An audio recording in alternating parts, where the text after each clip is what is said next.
What's up, everybody? Welcome to GameFace right here on Sifted Games at sifted.net. I'm Shane Satterfield, the founder and the host of GameFace right here. Hopefully you guys are having an awesome week. We're having a little bit of a bumpy start for this episode of GameFace, but I'm really happy that alongside me is Matt Keil. Because his computer problems we're having is just driving me bonkers. I wish you guys had a camera up here for a stream just to hear me losing all the drama. Every time he goes upstairs, and then like for the next 20 minutes, just hear, fuck.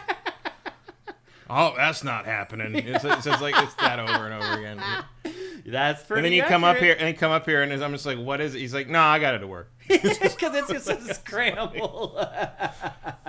Well, what happened today is once again our PC that we use for chat to bring you guys into the show, it shut down again, and then it restarted, and then it kicked out a bunch of errors, and finally it appears to have restarted. Maybe you haven't hit the restore tabs button yet. So let me do that. It's going to be a little bit of an event here for me to get you guys into the show. I'm going to have to do a little bit of this live on the fly. And of course on the archive we'll chop all this out. You got the YouTube monkey. Something went wrong. Yeah. Anyway, welcome to GameFace. This is the flagship show of Sifted Games at sifted.net. We take you around all the big games and stories from the video game industry for the week. I'm here. I'm Shane. Of course, this is Matt Keil. We've both been working in the industry for decades at this point. I think between the two of us, we got about 55 years of experience covering games. You don't have to just say it. What'd you say? You don't have to just say it. We've been doing this for a hot minute or so. We do have a great show for you guys today. Hopefully we'll be able to get you guys actually into the show here quickly. But we can't see you guys just yet. But we have a great show for you guys today. We're going to talk about the Grand Theft Auto 6 delay. Ugh. Jeez. We're going to review Hyrule. I always have problems pronouncing Hyrule for some reason. Hyrule Warriors, Age of Imprisonment. We're going to review that today. I knew a kid in grade school who called it Hyrule. Oh, really? And we're like, that's definitely not how you pronounce that. Definitely and he not. Insisted, no, that's how you say it in Japanese. And we're like, we don't think so. And then the cartoon came on, and they said Hyrule, and you're like, okay, so yeah, shut up. Yeah.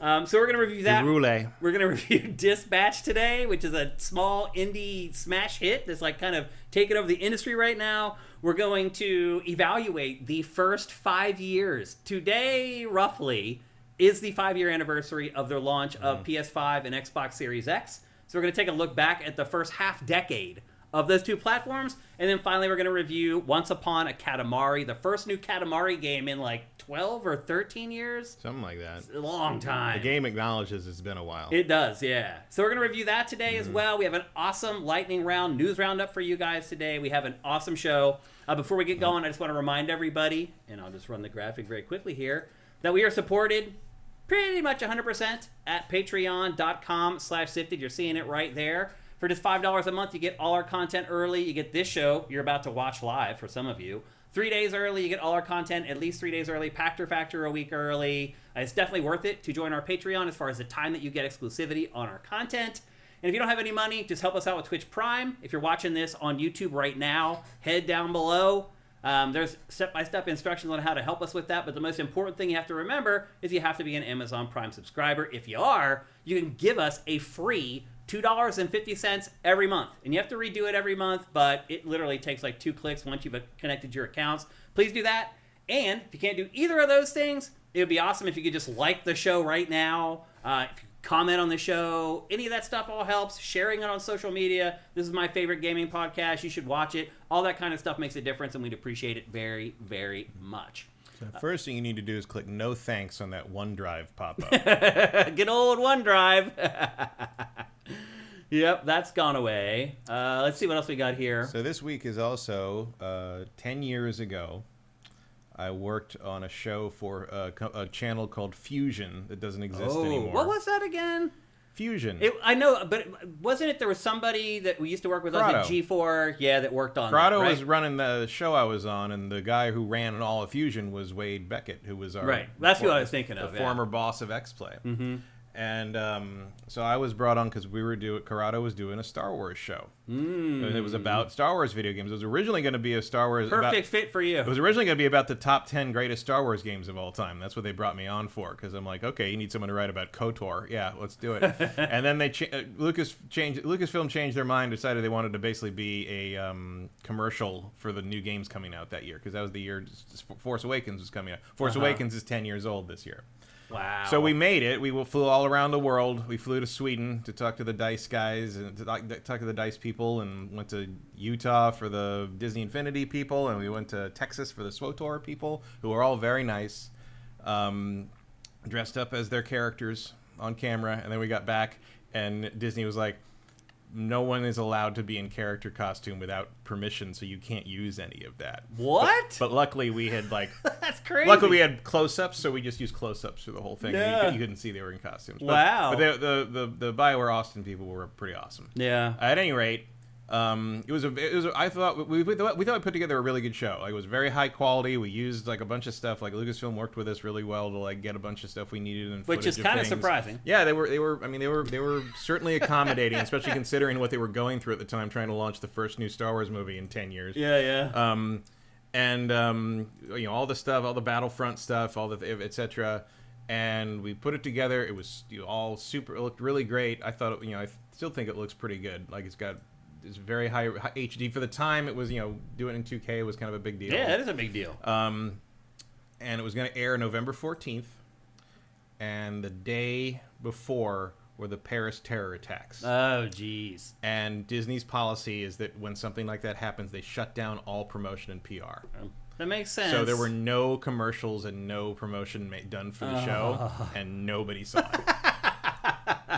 That's production in a nutshell. That is production, boys and girls. That's what working in television and film is. Yeah, a lot of times you work really hard for nothing. Yeah, because I started in August, and it aired in November, so that was a lot of.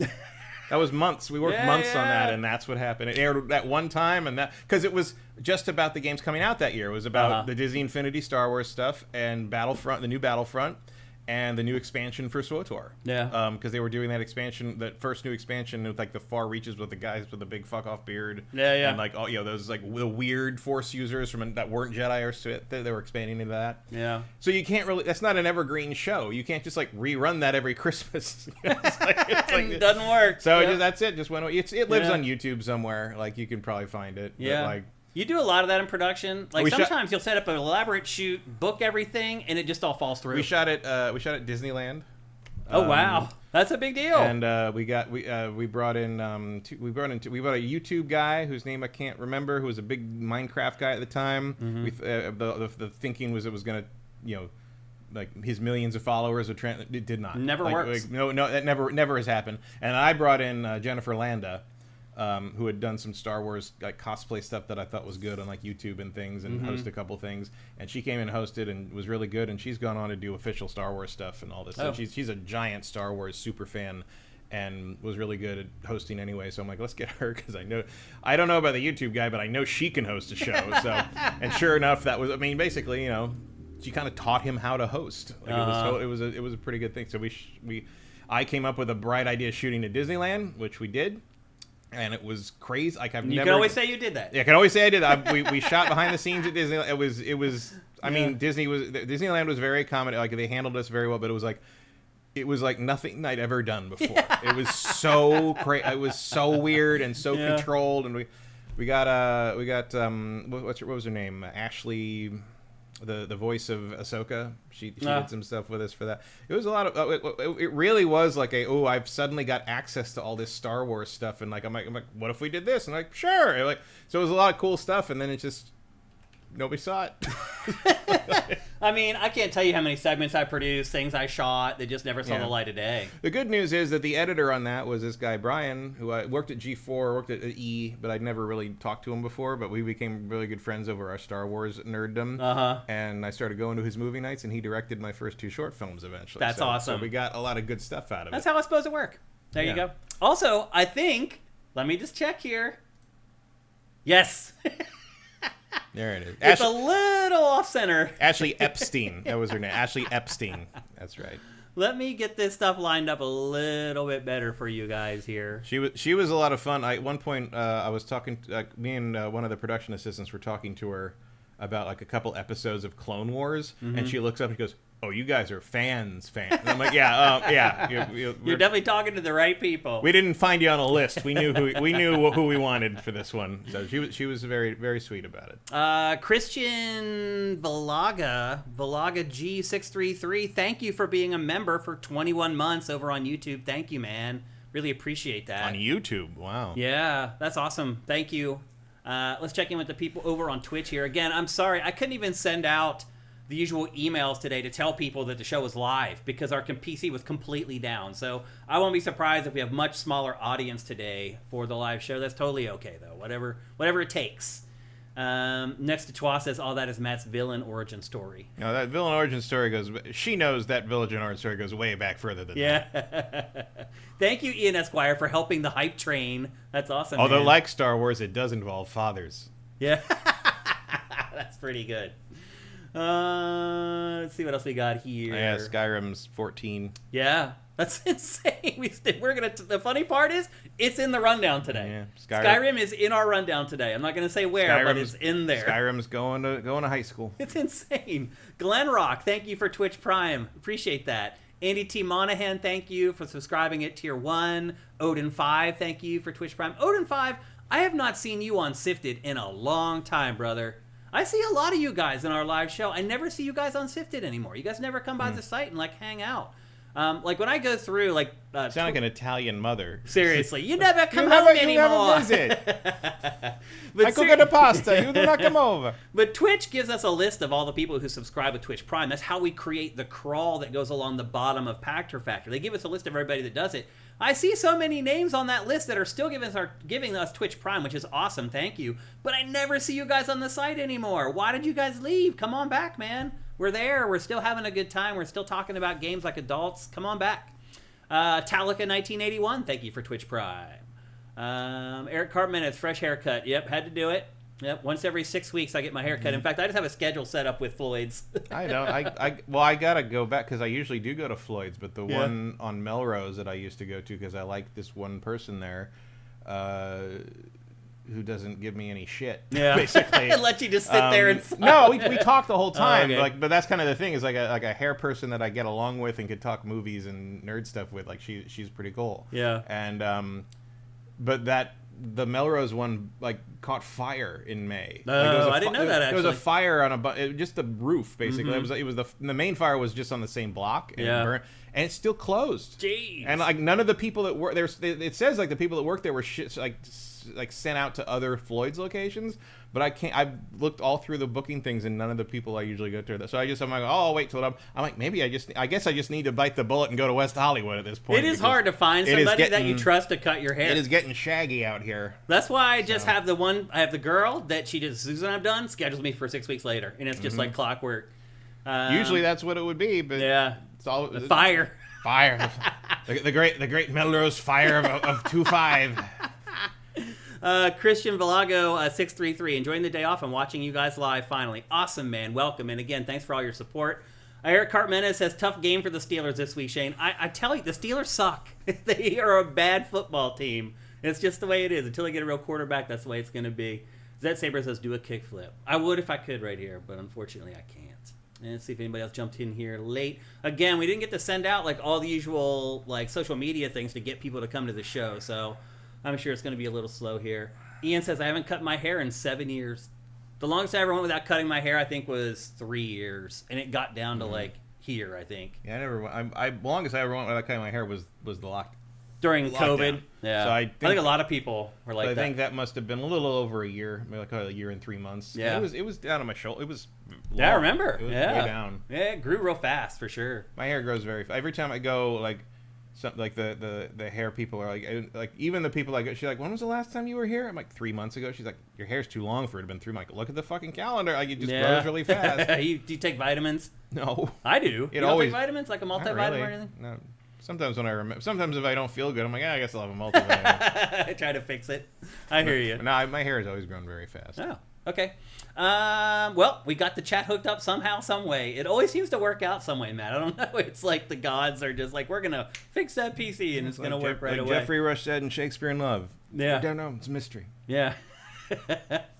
Okay. Well, we're about ready to talk about is that the second or third delay of Grand Theft Auto 6? Second, I guess. This is the second. They never really gave there was us... no actual date before that. Yeah. It doesn't count until there's a date. Yeah, it's true. So anyway, we're about to talk about the second real delay of Grand Theft Auto 6. But before we do that, here's a word from our sponsor, LS Cream.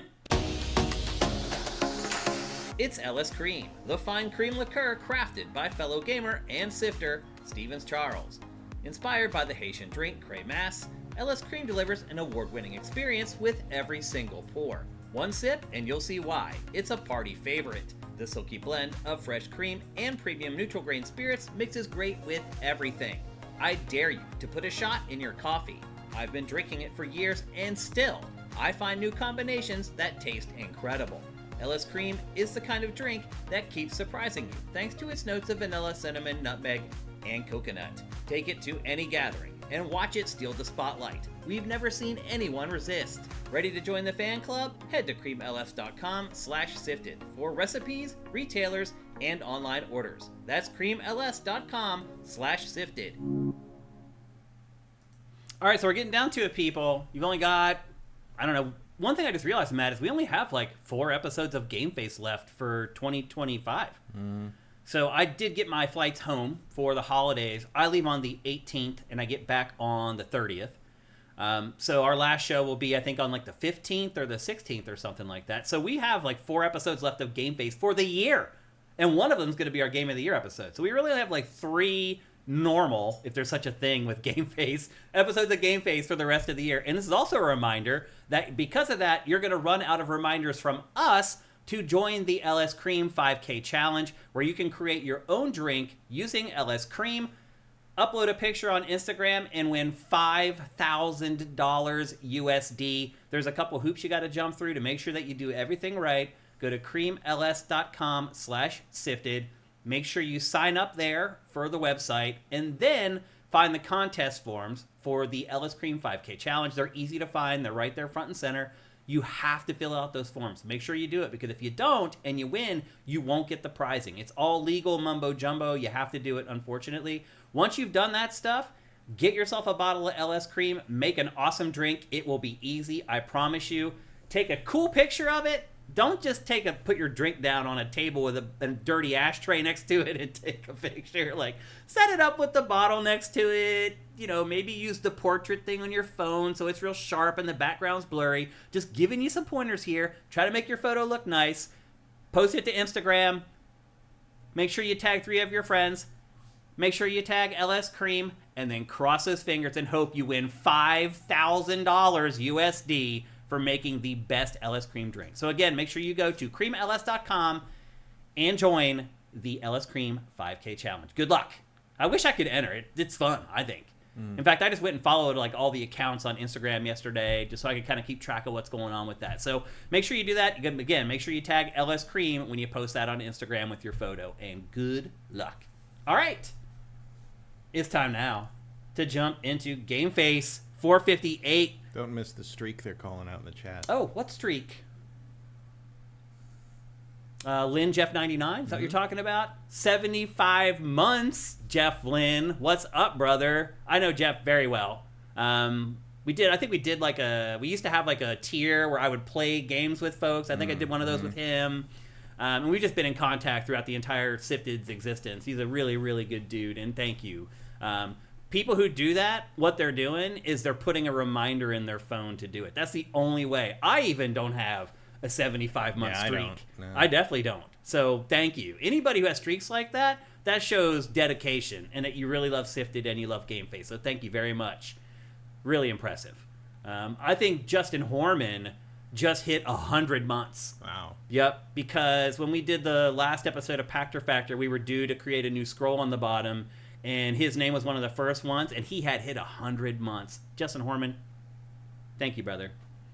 All you guys are awesome. I mean, you all are up over like 50, a lot of you guys are up over 50, 60-month streaks, man. I can't even tell you how much I appreciate it. You guys are just awesome. Mitchell Ness says you need to bring up the Twitch Stream Manager page so you don't miss subs. Yeah, We're lucky this page comes up on this computer. This PC that we're using is really old, and like we've tried to use it for like OBS and stuff like that, and it literally just craps to bed. It just can't hang. Like OBS, like Streamlabs OBS, is like a huge resource hog. All those tools are huge resource hogs. So I'm going to take this PC home soon, maybe over the holiday break, and just give it a good, like, I'll probably format it and try to get it up to speed again. Right now, we're just doing the best we can to get through the end of the year. So, what is this thing, the pin things? Vincent's trying to tell you the subs you missed. Okay. Ivan Yagami, thank you. Thank you for doing this, Vincent, by the way. Mitchell Ness, thank you. Justin Horman, thank you. Cinetite, thank you. And A Million Miles Away, thank you. And again, Vincent, thanks for putting that up there, man. Appreciate it, brother. Okay, now I think we're ready to get on with GameFace 458. Undoubtedly, the biggest story in the games industry this week was, once again, Grand Theft Auto 6 has been delayed. Its prior release date was, May 26th, I believe, and now it's moved to November 19th. So a healthy 6-month delay. We got the usual excuses from Rockstar. We want to make sure it's polished to be the best game that it can be. Basically the same thing you hear from any developer or publisher anytime any game is delayed. Particularly with a game like this, you really need a lot of time to polish. Like, I saw yesterday that word on the street is that the game is feature complete. So literally from a year of polish for this game, starting now in November of 2025, releasing in November 2026, a year of polish. Will it be enough, Matt? Probably not. I don't think so either. Like, these are always big, messy games to some degree when you get down to the possible edge cases. Like, yep. As soon as you put a game like this in the hands of millions of people, a bunch of them are going to find stuff you never could have predicted. Mm-hmm. Don't you think it's crazy? Because my guess is the QA on this game is 500 people, probably. Yeah, about that. Don't you think it's crazy that you can have that many people playing Grand Theft Auto 6 early and, like, nothing is leaking out? I mean, yeah, but they're probably all, like, probably got all their pets hostage or something.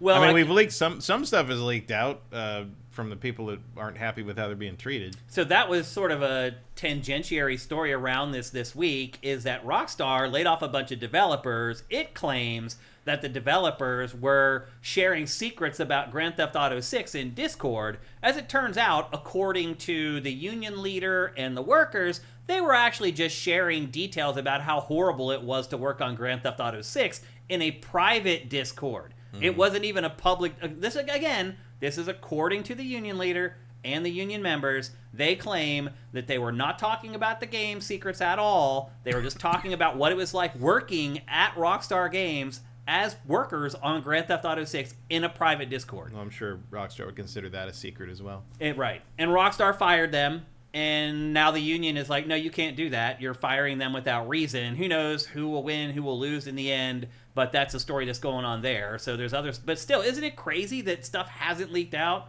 Like back in 23 or 22, they got hacked. Mm-hmm. And we got like that, they had a playable build, kind of, and we got to see Lucia for the first time in action and stuff like that.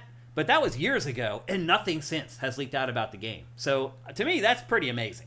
To have that many people working on it and none of the stuff leaking out about it, that's pretty incredible. So the leak definitely didn't leak out, or the delay didn't leak out, that's for sure. Mm-hmm. Nobody saw this coming. Are you surprised, Matt?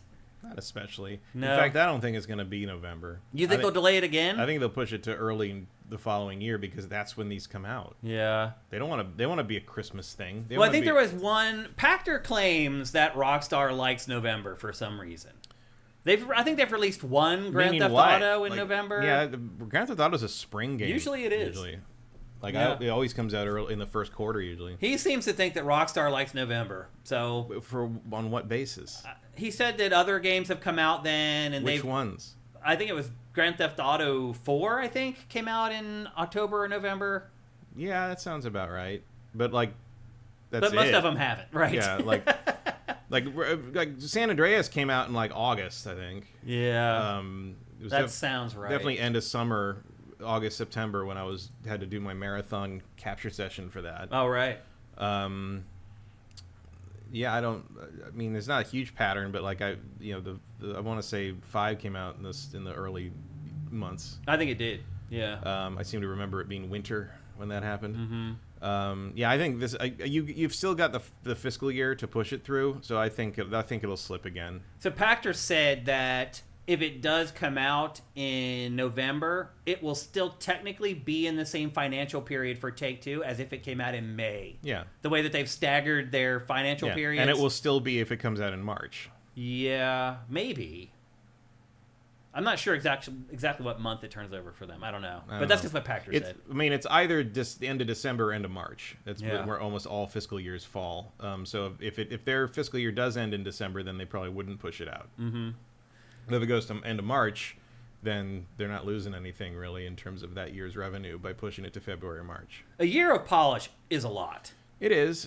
Most games get 6 months max. But most games are not like this. Right. So yeah. Who knows? I mean, don't expect it to be I mean, you can't expect this to be flawless when it comes out. There's going to be a lot of weird shit. Well, Strauss-Zelnick of Take-Two said that they want it to be perfect.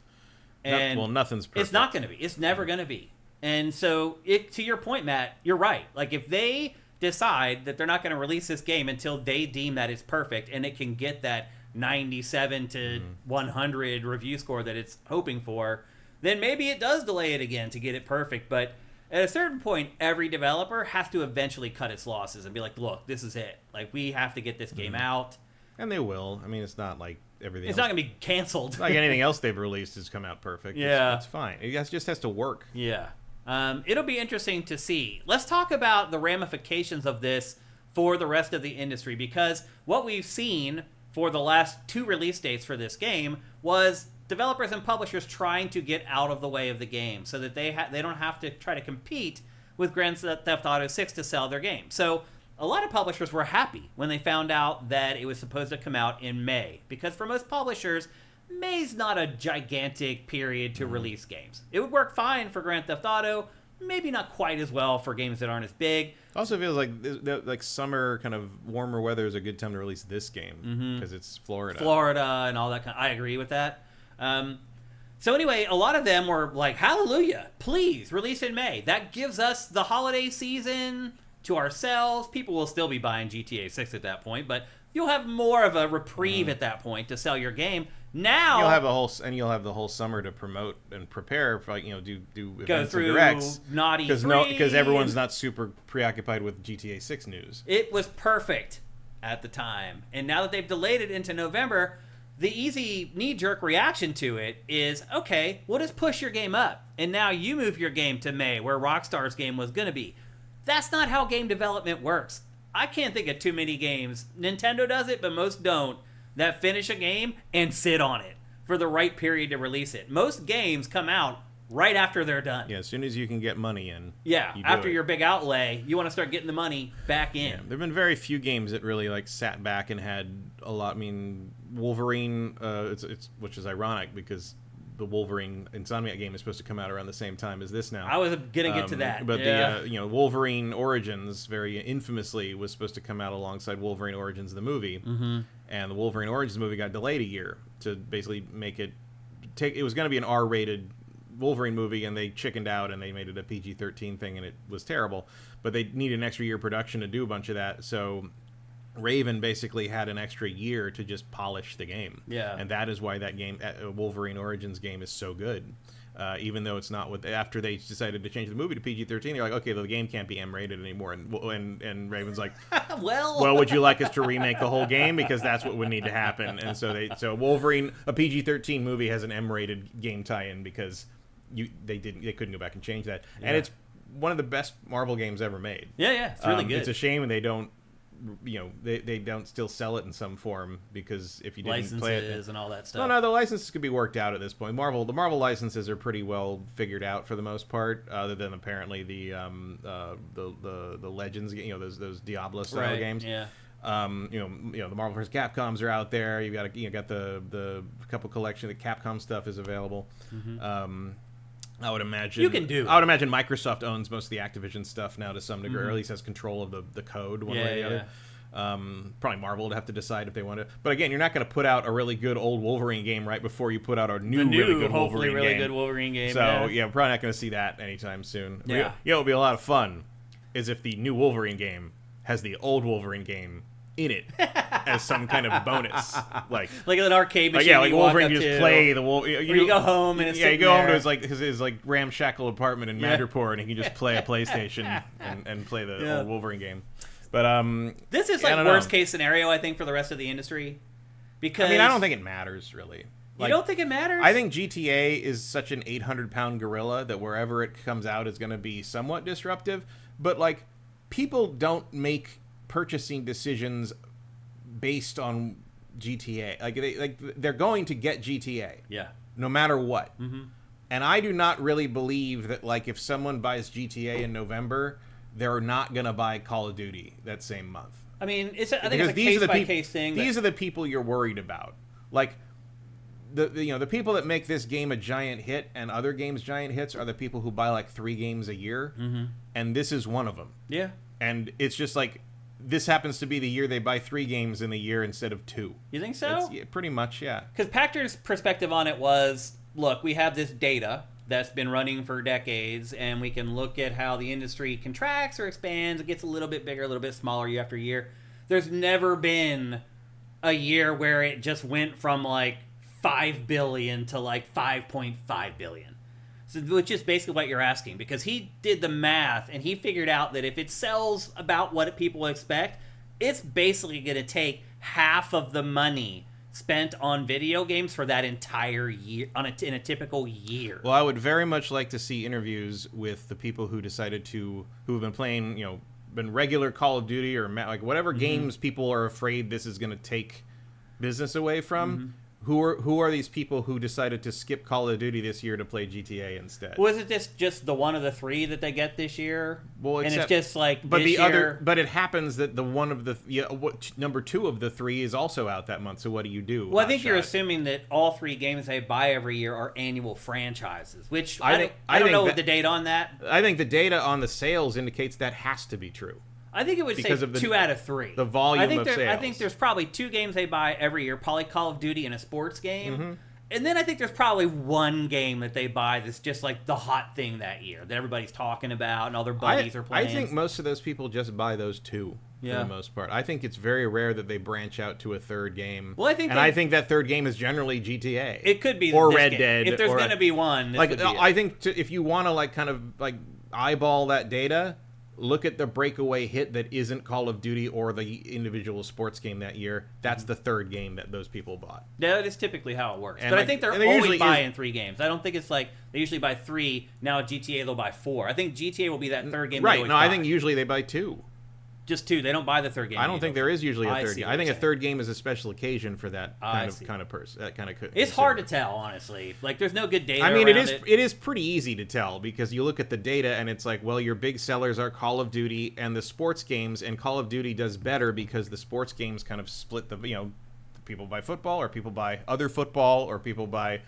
But there's usually they don't really buy anything else, game that's not those that sells like 10, 15 million units every year. And they are a part of that. They have to be to get to that number. But not every time. Not every time. And often not really. Like big hits can be 4 million if they're exclusive. Like Last of Us is an exception for the most part. And sometimes you get down. I mean, that's also not even factoring in the free-to-play games that have millions of people that play them and we don't have sales for them because they don't have to buy them.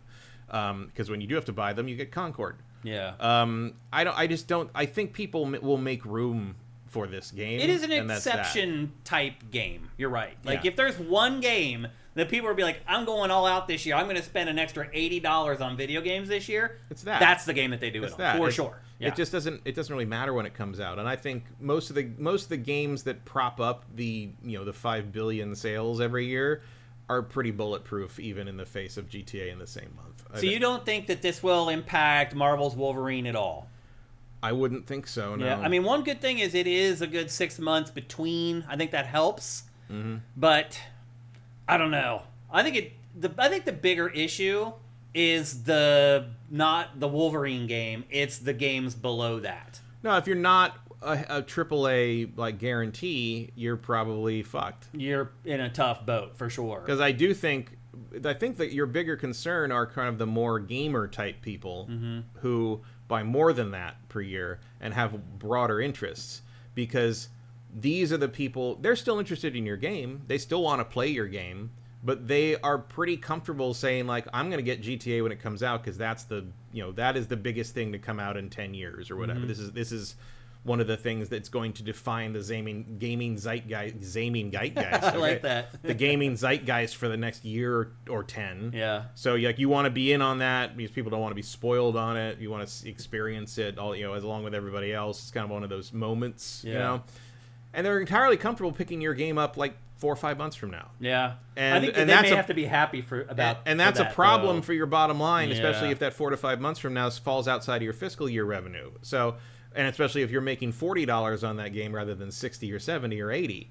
So I can understand why they're concerned about it, because I think what are their options? I think It's in either general, that- if you do have the people that buy 2 games a year and maybe sometimes get a third, I think that third is generally sprinkled out across a lot of different games. And this year it's just going to be GTA. One. So a lot of like tertiary and secondary games are going to lose that sale. That's what I'm thinking. So games that are maybe niche concepts, niche ideas, you're kind of faced with 2 options. Put out your game in Q4. Like if I've got the next Claire Obscure, I'm real fucking concerned. I'm scared. Right now. Yeah. I'm probably pushing to March, and then when GTA slips to March, you're like, this keeps following us. But see, that's the problem, right? Is if you're a game that you can't count on doing 10 million, 50 million sales, you're counting on the holiday season where everybody's spending money to get that little bump. And if that little bump is wiped out by GTA 6 by people who are buying a console and the game over the holidays, then you're either like, okay, we have to deal with lower sales, or we push it into Q1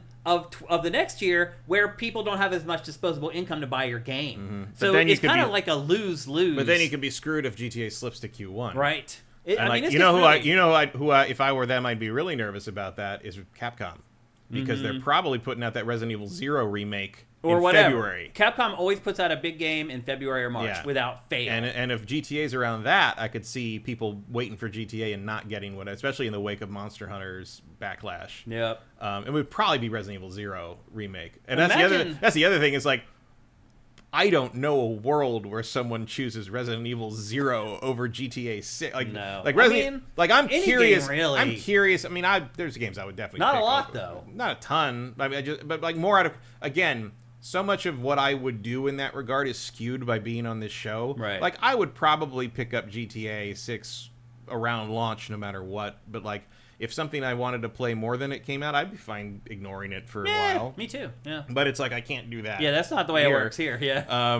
It's not like, again, like I said last week. My FOMO has definitely dwindled. I'm not over time. super like excited about this game. Like I assume it's going to be just more GTA, and maybe it'll be better because Dan Houser is not writing it. Maybe it won't be. Like I don't Maybe know. worse. Like I could go either way very easily. Like I'm not saying finally we got rid of that guy. I'm saying What gets me hyped though more than the trailers and stuff?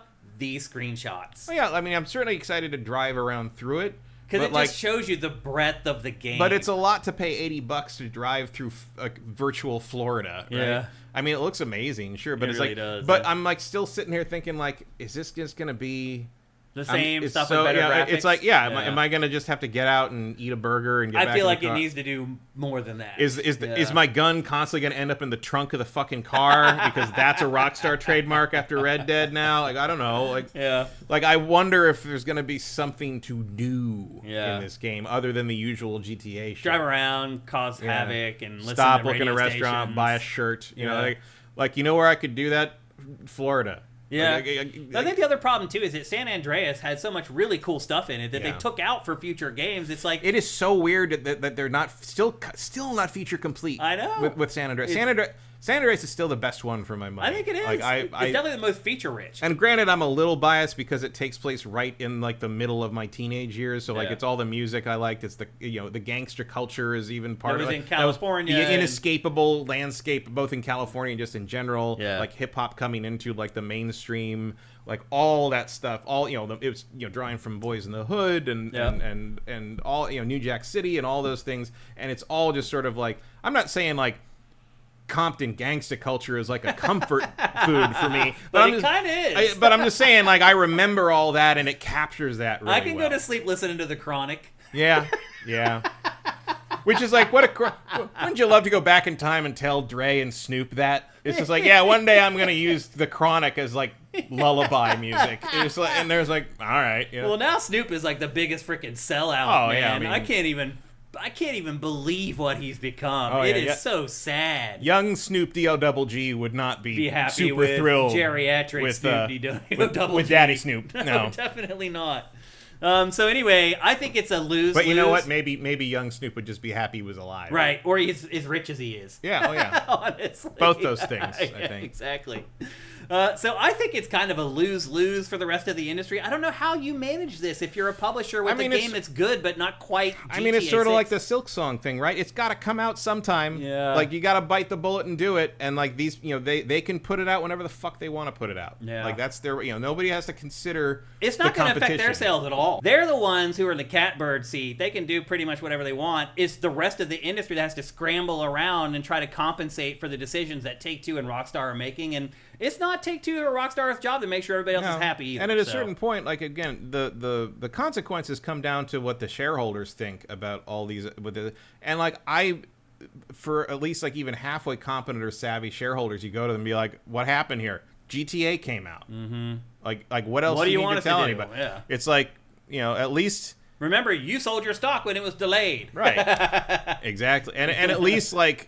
You know, at least in the movies, like, you know when Avatar's coming out. Yeah. Like, Avatar's coming out in December. Avatar's coming out in, like, 4 weeks. Like, we know where that is. They're not going to slide that to March. Yeah. Like, you can plan around that. Every once in a while, movies get delayed. Sometimes, but it's very rare. And Yeah. it's very rare that it's one that you need to worry about. Like, yeah, Mortal Kombat got pushed to May. No one really panicked about that one. Like, that does mean that they are more confident in it. Yeah. It's a good sign for the Mortal Kombat movie. But you're not going to, like, move your Marvel movie away from, you know, like, they picked a weekend where they don't have any competition. Yeah. Whereas, like, video games are so malleable in terms of when you can really, you know, when they're done, when they're not done, when this happens, all of a sudden we realize this is a problem, we can't release it like this. Like, they, you know, there's no guarantee, you know, there's no season. Yeah. There's no season, you know. You don't have to get anybody to go out to the theater. You just need to press a button on their computer or their PlayStation. Yeah. Like, it's, in this case, definitely just the PlayStation. Yeah. Actually. So yeah, it's a hard position to be in if you're not Rockstar. Yeah. But, like, everyone knew this was coming. We all knew this was happening. 13 years we've known it was coming. And it's like, you can't be that surprised that it got delayed. Yeah. You can't be that shocked. I mean, were you? No, I wasn't either. I didn't even really freak out about it. I was like, oh, okay. When is the new date? Oh, 19, Yeah. 6 months. That's pretty long. All I thought was, like, well, at least the Fantasy League draft became interesting again. That's right. Do you want? I mean, you probably can't not draft it, but it might slip again. You're already putting me in a crappy position for this. I didn't do it. Rockstar did it. Oh, man. I thought about that, too. I'm like, because I have first pick next year, right? I think I do. Yeah. And I was just like, oh, man, like, I thought I had GTA 6, and now do I? Now you don't. Probably, but... do I? Yeah. Maybe not. So... It's a game again. Yeah, it is a game, for sure. So, it didn't hit me that hard, but I looked around on the internet, and it seemed to be hitting people real hard. Like, we talk about, like, PlayStation, Nintendo, and Xbox fanboys. Rockstar fanboys may be above them all. Sort of, which is weird because Rockstar fanboys are such a minuscule sliver of the people who play GTA. Like, most people who play GTA don't ever give it a second thought. I'm thankful for them because they're the ones who do all the digging and dig up all the crap and find these little... They, like, look into the code of the Rockstar Games webpage. Like, they're doing all the legwork and delivering it to people like us so we could talk about it. So I appreciate those people, but they're crazy. They are really crazy. Some of the stuff that they've been doing, like, they still think another trailer's coming here and another... And they just get disappointed over and over again. Like, these stories come through our admin at SIFTD. All these fan things, these theories, we don't curate any of them because they all end up being untrue, and then the fans, like, lose their minds and get depressed. So, Or they were true and they just aren't what Rockstar ended up deciding to do. right. Things change. Like, I think maybe I'm a little unexcited about this one because the thing that Pachter talked about being what the plan was years ago sounds way more interesting than this. Like, just like, okay, so instead it's just basically Vice City modern day. Okay. Yeah, I just talked to him about that again on last Friday when we recorded Factor Live. He was talking about And it sounds like he was right. It He sounds was like right, that was yeah. all, and they just basically paired it with. Now, I wonder if, like, over the course of the next 10 years, they will add those other It is cities. possible. It is absolutely possible. We'll I mean, I was see. going to tell you, the person he got that information from, he still won't say it publicly. He got really close recording on Friday, but I'm just telling you, there's only 2 people that would be more qualified to tell him that than the person who told him that. That's all I'm going to say. And you probably know who those 2 people are. So his information was very reliable. I never would have ran it in Factor or here unless I trusted it 1,000,000,000%. So it was definitely the plan at a certain point to have multiple territories in Grand Theft Auto. They got to like year 7 or 8 of development and were like, what are we doing? And then they called it down. It could still be an option. Because again, we're not going to see Grand Theft Auto 7. I may not be alive for Grand Theft Auto 7. They're definitely going to be alive for Elder Scrolls 7. I definitely won't be alive for Grand Theft Auto 8. Probably Unless not. things change drastically with how they're doing stuff. I don't know.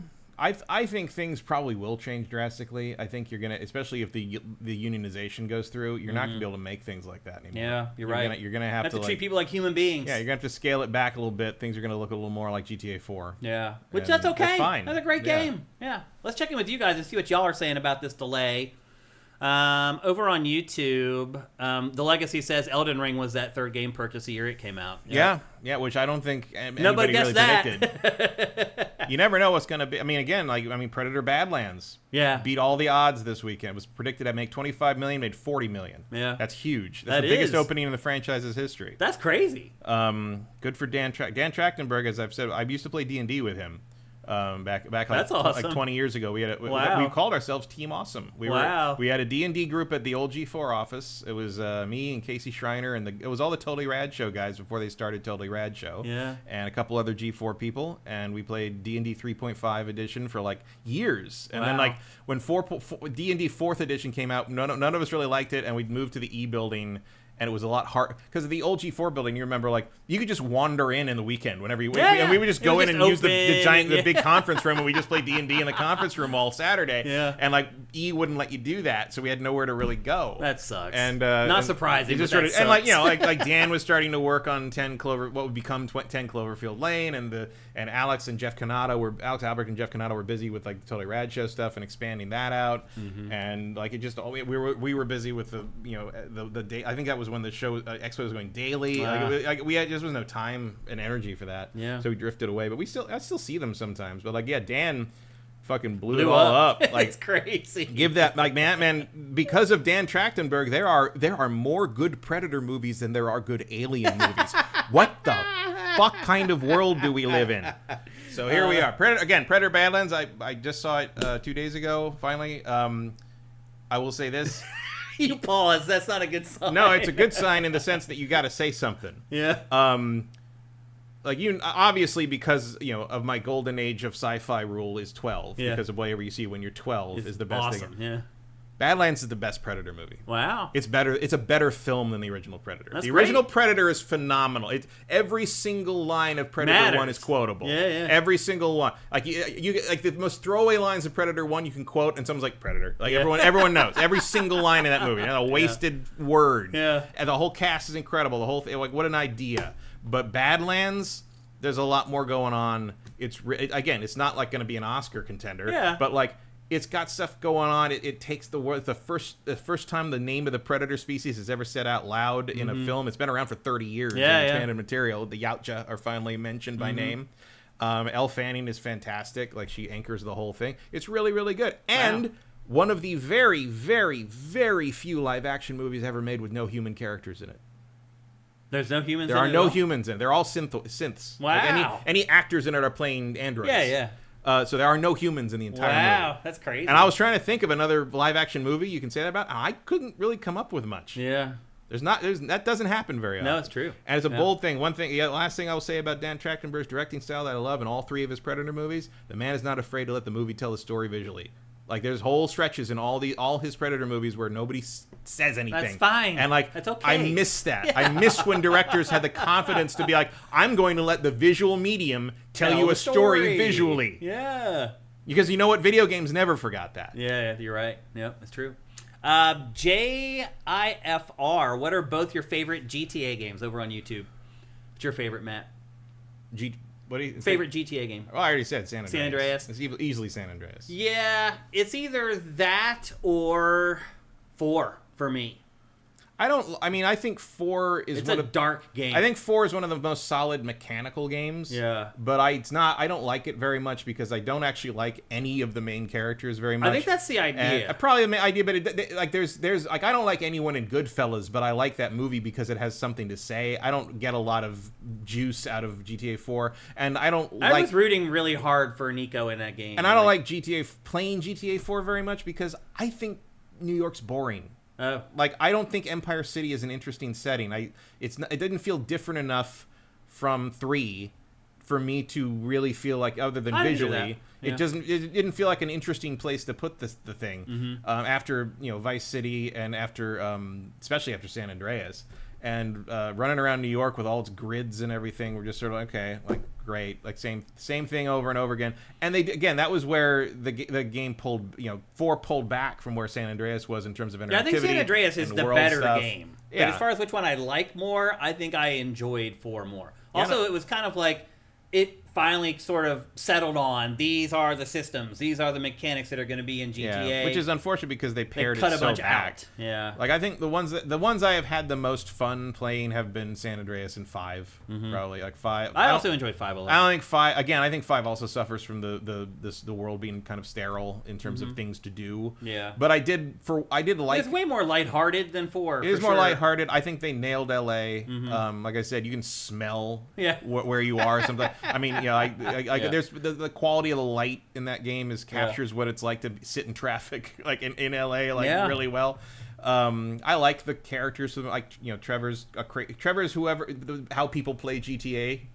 Normally, Michael is how they want you to play GTA. Yeah, and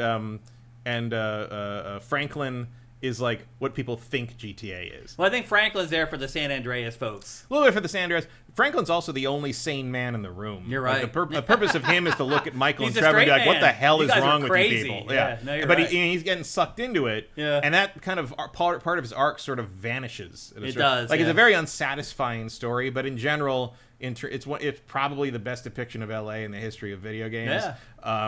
And like easily. Yeah. And I do really like, for whatever reason, and I don't know how well that would work. More so than Dead Island 2. Oh, sure. I don't know how well it would work outside of GTA 5, but I love the mechanic of switching between them, and it pulls out to the full map and it jumps back down to, because it really emphasizes how big Los Angeles is. Yeah, it does. And like the idea that all these people that know each other and all these doing completely different things, completely different places that you wouldn't even know were in the same city if you didn't already know where you were. Yeah. And like, I don't know if you get that same effect in like New York or something. It feels like that sort of mechanic it comes out of how big and sprawling and ridiculous Los Angeles is. LA's more visually distinctive. Yeah. Everything in New York kind of looks the same. Queens, the Bronx, Brooklyn. It's like if I just dropped you there, you would not be able to tell. Like there's little architectural cues. When you're in Chelsea, you know when you're. But here it's like there's a big Ferris wheel. Yeah. That's Santa Monica. Oh, look, here's the skateboard park. That's Venice Beach. Like, now see the palm trees down the street. We're in Beverly Hills. Yeah. Like, here's a bunch of stores. You're in Rodeo Drive. Like, we're in a concrete bunker. We're downtown. Yeah. So anyway, there's our answer for our favorite GTA games. Blitches. And actually, I would also give an honorable mention to Chinatown Wars. Yeah, I thought it's that underrated. was pretty good. Yeah, I agree. Blitches says, I'll take Resident Evil over GTA because RE will release on PC and GTA won't. That's true. Well, GTA will eventually release on PC. It's not going to happen right away. Vortex Complex says midlife crisis Michael. Yeah. I think older adults related with Michael. Somewhat. Like when I think about Michael in GTA 5, I think about the yoga mini games. Yeah. Like that to me defines his like he's taking like half-hearted yoga lessons from the guy who's fucking his wife. Yeah. Like that's LA. In front of like that. Yeah, that is what I think of when I think of the people who live in those houses in LA. Andy T. Monahan says, I finished the story, then never touch it again. I'm pretty much that way, too. Like, I'm not the person who goes back and, like, plays it like it's a toy. Because a lot of people, GTA, they may not even play through the campaign at all. They just get it to just go in and just mess around and blow stuff up. And actually, that's a good point. Like, like GTA, like probably the best modern post San Andreas GTA thing is the Ballad of Gay Tony. Mm-hmm. Like the DLC on 4 was way better than the main game of 4. I thought. Well, I guess you heard. Yeah, we talked about last week about how there was going to be DLC for 5. I'm sure. Yeah, I'm sure. Yeah, that would have been nice. Yep. I miss Dazzle's 369. I miss being able to crash through the windscreen in GTA 4. GTA 5 is such a downgrade. Yeah. They did take that stuff out, little like details like that, which is kind of weird, honestly, that they would. Yeah, it's weird. Like I don't know why they do that. This mouse just stopped working. Did it? It won't move the mouse. The cursor won't move. Maybe the PC just totally locked up. Who knows? It's possible. Yep. So anyway, there you go. Grand Theft Auto 6 has been delayed until November 19th of next year. So we have a full year to keep talking about Grand Theft Auto 6. To be fair, we don't really talk about it that much. Yeah. Like, we wait till there's nothing to say. Like, very but there are other podcasts where they manage to try to find any way to talk about Grand Theft Auto 6 because it's easily the most popular game in the industry, and if you're using hashtags and all that kind of stuff, it will draw people to your content. But we tend to only talk about it when there's something worth talking about, usually, and sadly, this is one of those cases because it's been delayed another 6 months into the end of 2026. There's a good chance there won't really be much to talk about until like next September. No, you're right. I mean, again, the crazy GTA fans are all freaking out, thinking that a trailer's coming soon and blah, blah, blah. I was kind of surprised that Rockstar didn't put out a trailer to soften the blow of the delay. Rockstar does not care. But it doesn't. It DGAF. It does not give an F about anything. They might, like, at best, we might get a new trailer on May 26th. No, seriously. As like a, hey, in memoriam. Don't forget. Yeah. When this date meant something to you. Here's a Memorial Day tribute to our former release date. Yep. All right. Well, there you go. That is the delay of Grand Theft Auto 6. I think our PC just unpaused miraculously. Yeah, the cursor I saw moved, it move. but now it's thinking But now it's again. stuck again. Whatever.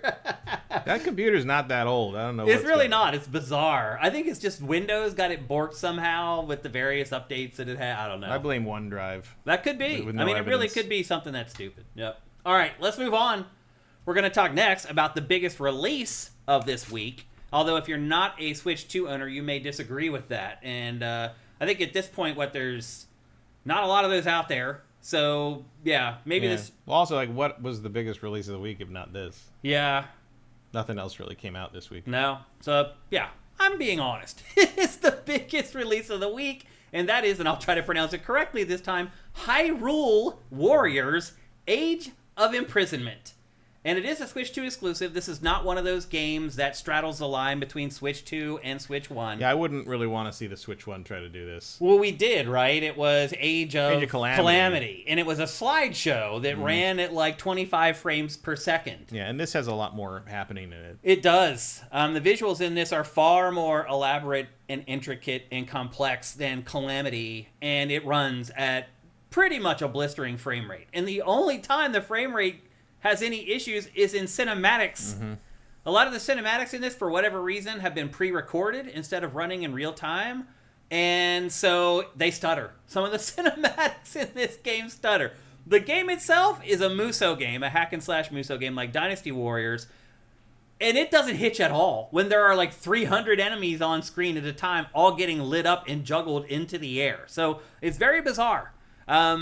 You're probably wondering why you're watching that cinematic right there, which is the beginning of Tears of the Kingdom, where they are down in the ruins and she falls and it just kind of cuts out. This game tells you what happens after that happened. And this is what happens. She falls, she time travels somehow. She falls into some hole that makes her time travel way back to the beginning of Hyrule. So basically, she is found by the King of Hyrule and the Queen of Hyrule. The founders of Hyrule. And she's just like, what the hell? Like, how did I get here? And so the plot of the game is helping Hyrule, because this is also the formative stages of Ganon and Ganondorf. Mm-hmm. He's just the head of the group. Whatever timeline this is in. Like, yeah, I think this is supposed to be canon, believe it or not. It is canon. Yeah. Like, this is the first... Like, Age of Calamity was not. And the other Hyrule Warriors, the Zelda games were not, but this is supposedly... That's why Link's not in it. Mm-hmm. Well, he is, kind of. Yeah, well, there's a character with his moves, but Link himself is not in the game, which is a bold choice. Yeah, to not have Link in a Zelda game. Yeah. Although most people don't think that. Most people think Link is named Zelda. Yeah. Which is funny.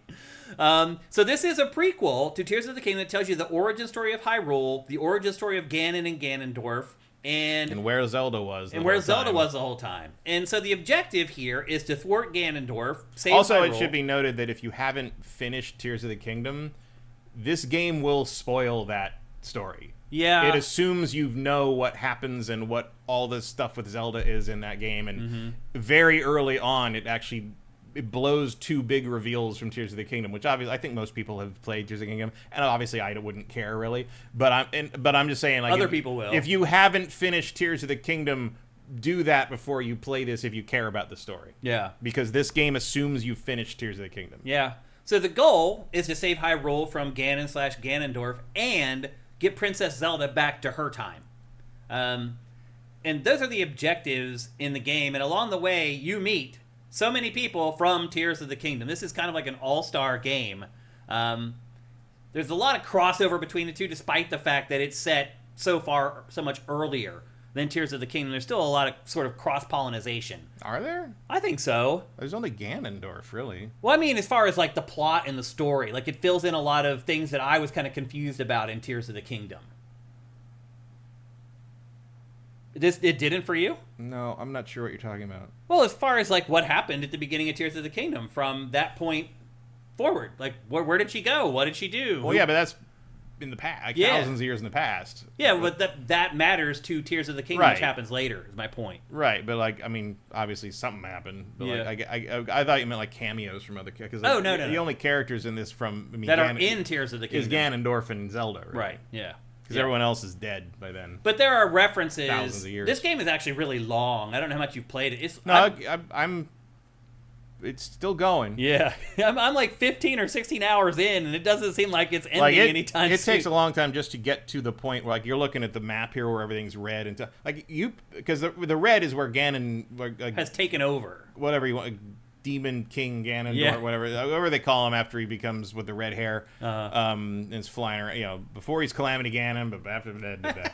But it takes like 4 hours to get to the point where he like pulls his whole scheme and the map opens up and like you have to like start playing the game. Like it's great. Like it's a long warm up epilogue. Yeah. And then like the title comes up and you're like, oh right, we haven't seen that yet. Okay, I guess that was a 4-hour prologue. Cool. Yeah. The other thing I would say too is that this game is far more story-driven and cinematic than either Breath of the Wild or Tears of the Kingdom. Yeah, that's true. Also more linear. Yeah, way more linear. But this, like, there's so many cinematics with fully voiced characters, and like, there is no way, by the way, the next Zelda isn't going to be fully voiced. Like, I fully believe in my soul that the next Zelda is going to be like every other big-budget video game, except for Link. Except, I think he'll talk. They might, like, it's going to depend how the movie's on the received. film. If the film comes out before, he'll talk. If it comes out after, he may not. Depends how the film's received. That's probably a good point, too. But this game... one thing I bet he will not say is, excuse me, princess. Yeah, seriously. The storytelling in this is way more overt. Like, you finish a mission and you sit and watch, like, a 5-minute cinematic almost every time. The first, 20 minutes of the game is pretty much all cinematics and storytelling. So this is way more of like a traditional video game than, I would argue, the Breath of the Wild and Tears of the Kingdom games are. Yeah, I mean, it's actually more story-driven than your average Muso game in general. For sure, yeah. Like the Fire Emblem ones are probably comparable.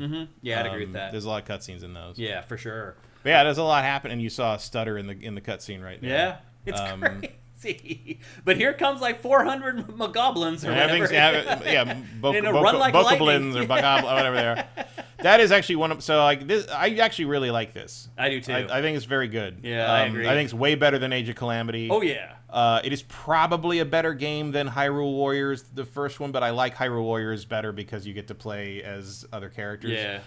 This game really locks you into who you're allowed to play in each mission because it's canon and it's trying to tell a narrative story, and so characters are in certain places on the map and certain places in the story, so you play as this character if you're over here, he plays these characters if you're over there. It makes sense. Like, I get it.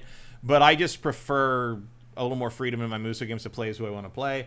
And in terms of, and I think some missions will give you an option. Sometimes, but They'll be usually like, okay, you're taking stuck. 2 in. Which 2 do you want to take in? Yeah, if that. Like sometimes you're just stuck with somebody. Yeah. And like the other thing is that I prefer the Fire Emblem games, especially 3 Houses or 3 whatever. One of the main Fire Emblem game is 3 something, and the Muso game is 3 something else. Yeah, you're I don't remember right. which one is which. I prefer that one a lot, and this is like whether you care about it or not. Because Zelda, because the things you're fighting are just monsters all the time, there's no personality or variety in all these different fights you're having. And in the Fire Emblem games, at least you run up against enemy, minor, secondary, tertiary characters who have personalities and can yell at you and stuff. And in this, it's just beat 4 of these fucking blue moblins and you're done. And it's just okay, nothing, you're just fighting nameless, wordless creatures the whole time over and over, and nothing of interest happens in terms of interact. The characters interact with each other, but I really enjoyed in the Fire Emblem games how every fight felt like a personal grudge with these characters you never see them again or anything. Yeah. But it felt like there was a little more happening. And then there aren't a lot of other humanoid characters that you fight. You're always just fighting a big monster or whatever. There's Ganon has 4 archfiends or 5 archfiends or something that you run into over the course of the story. 4. They're big boss guys. They're your big objectives. You have to kill all 4 of them before you can go after Ganon. And there's stuff on the map where you have to liberate the red part and it turns blue, and then sometimes a thing will pop up and be if you don't complete this battle in 4 battles, it'll take the territory back. And I like a give and take in the map strategy things in these games. I wish it leaned a little more into that. In fact. Yeah. But overall, I wasn't really particularly interested in this game, and I think I have played it for 20 hours. I haven't made it that far. I really, really like it. I'm about 15 hours in. I am starting to wane a little bit on it. I don't think I'm going to finish it. It is starting to get really repetitive. Because I'm about to have to start grinding a soccer RPG, so we're going to have a limited amount of time here. But I have been very, very pleasantly surprised by this game. I really enjoyed the first 10 to 12 hours. Yes, and I feel I could come back to it 5 months from now and pick it right back up. I've forgotten about it a little bit. Yeah. I feel like I will come back to this and be you know what, that was fun. I'm gonna go back to that for a little bit. Maybe try to finish it when there's nothing else to play. This would definitely be a game to have around for a year or two and come back. Because again, you're not gonna have to worry about a new Zelda between now and then. So you'll have this around, and it's a nice little hit. And yeah, it's really good. Yeah, I like it. I probably like it better than Tears of the Kingdom. In some ways, I do. I think I didn't get bored of Tears of the Kingdom as quickly as I did of this game, though. Because this is much more repetitive. Yeah, you are fighting they put different outfits on them or different colors on them, but for the most part, once you get to the 10-hour mark, you're pretty much fighting the same thing. Yeah, well, I thought the same thing about Tears of the Kingdom. Yeah. And this game doesn't make me build shit. Yeah. So. Now, you said you were disappointed in the characters. I actually like them because the way the game works is you set out to help each race in Hyrule. All of them are having a little problem. You go and visit them. You sometimes fight the leader. It's a big problem. It's Ganon. Right. But you help them, and then the leader of that race becomes a playable character for you. Yeah, but what I mean is I think the characters are all fine. I think my problem is that you're locked into where they are. Yeah. And you can't because a lot of people think about the original Hyrule Warriors games to a larger degree, Age of Calamity. As soon as you unlocked a character, you could play that character in any mission. Anytime you wanted. Anytime you want. That is not true here. You have to play the characters who are in the geographical area that the mission is taking place in by the story's demands. And once which is reasonable, those characters, those it's are the only annoying. ones you can switch to mid-mission as well. Yeah, which is that's how Muso works. It's fine. Yeah. But it's just if you really and I really like the bird guy.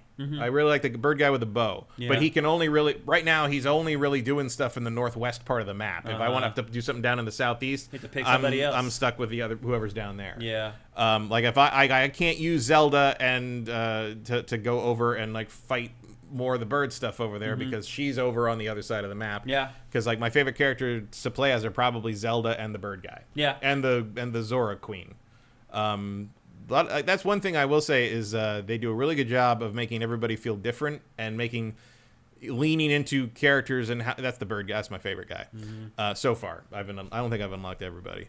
And sometimes you unlock these generic soldier guys who just they're kind of hanging out with the one. Also, actually one of the other characters I was shocked I really like playing as is the comedy relief Korok guy. Yeah. He's really good. He's great. He's really good. He can use all the different elemental attacks. Yeah, and it doesn't cost him battery energy. Yeah. I hardly ever use the batteries in this. Well, we should talk about how the combat works and explain it. Yeah. The first thing I'll say is the combat in this, I think, is more robust than like Breath of the Wild and Tears of the Kingdom. Oh, absolutely. Yeah. It's pretty crazy, but the combat in this is better. It has to be. Because that's all it is. It's all the game is. So basically how it works is you have like one main attack button and then another attack button. So you basically jam Y to start your combo, and then when you decide to insert the X button, determines what the combo is going to be. That's the best way I can generically describe it. Yeah, and it works exactly the way it did in Age of Calamity and the Fire Emblem games. The main captains and bosses have like a stun gauge. You whack them until you whack them with, in general, or just with their weaknesses or the counter. If they turn red, they do like a move that can be countered by one of your like special moves. Yeah, which is always like a paper rock scissors style thing. And then you can get some. As soon as you whittle that pie down to nothing, they get stunned. You can do a weak point attack, which does a huge amount of damage and generally really fun to watch. Yeah, they're all big, super flashy attacks. And then you've got like you build up meters and you do your super meter, like your super Muso attack, like in every Muso game. And you have the team up attacks with the other characters, which has been around for a while. That is the coolest stuff, though. I think those generally have the most utility, I would say. Like, it's just cool to see how they combine each two pairs, because it's like it works with the relationships that they have with each other. The one issue I have with those is that a lot of times the combo is going to be related, especially with certain characters, is going to be like a projectile attack. Yeah. And they'll pop you up in the back. Okay, hammer this button, and I never remember that the X button is the I distance hate any attacks. of them that have aiming in them. Yeah, it's too too fast. I had to flip the vertical orientation of the aiming in this. See, that's interesting because I had to flip it to normal. Right. Because I play inverted, and like I could not aim properly with it inverted that way. I couldn't either. I had to change it. Bizarre. But I hate any attack in this where in the middle you're suddenly asked to aim and shoot. Yeah, I know it's like as soon as you realize, like, oh, I gotta aim, it's Too over. late. It's over. Yeah. I agree with that. But otherwise, like watching each character again, because it ties into their relationship inside the game. Like, for example, the King of Hyrule and Zelda, they both use like light weapons. So when they do their team up attack, it's this crazy, awesome like light beam attack that just wrecks shop. Like, and every pair works that way. It was fun for me to just pair them up and see, okay, well, what does Zelda do with this character? What does Zelda do with this character? Oh, what does the King do with this character? And it's like all these different permutations and combinations of attacks that are all really, really cool. And they all have unique dialogue when it happens.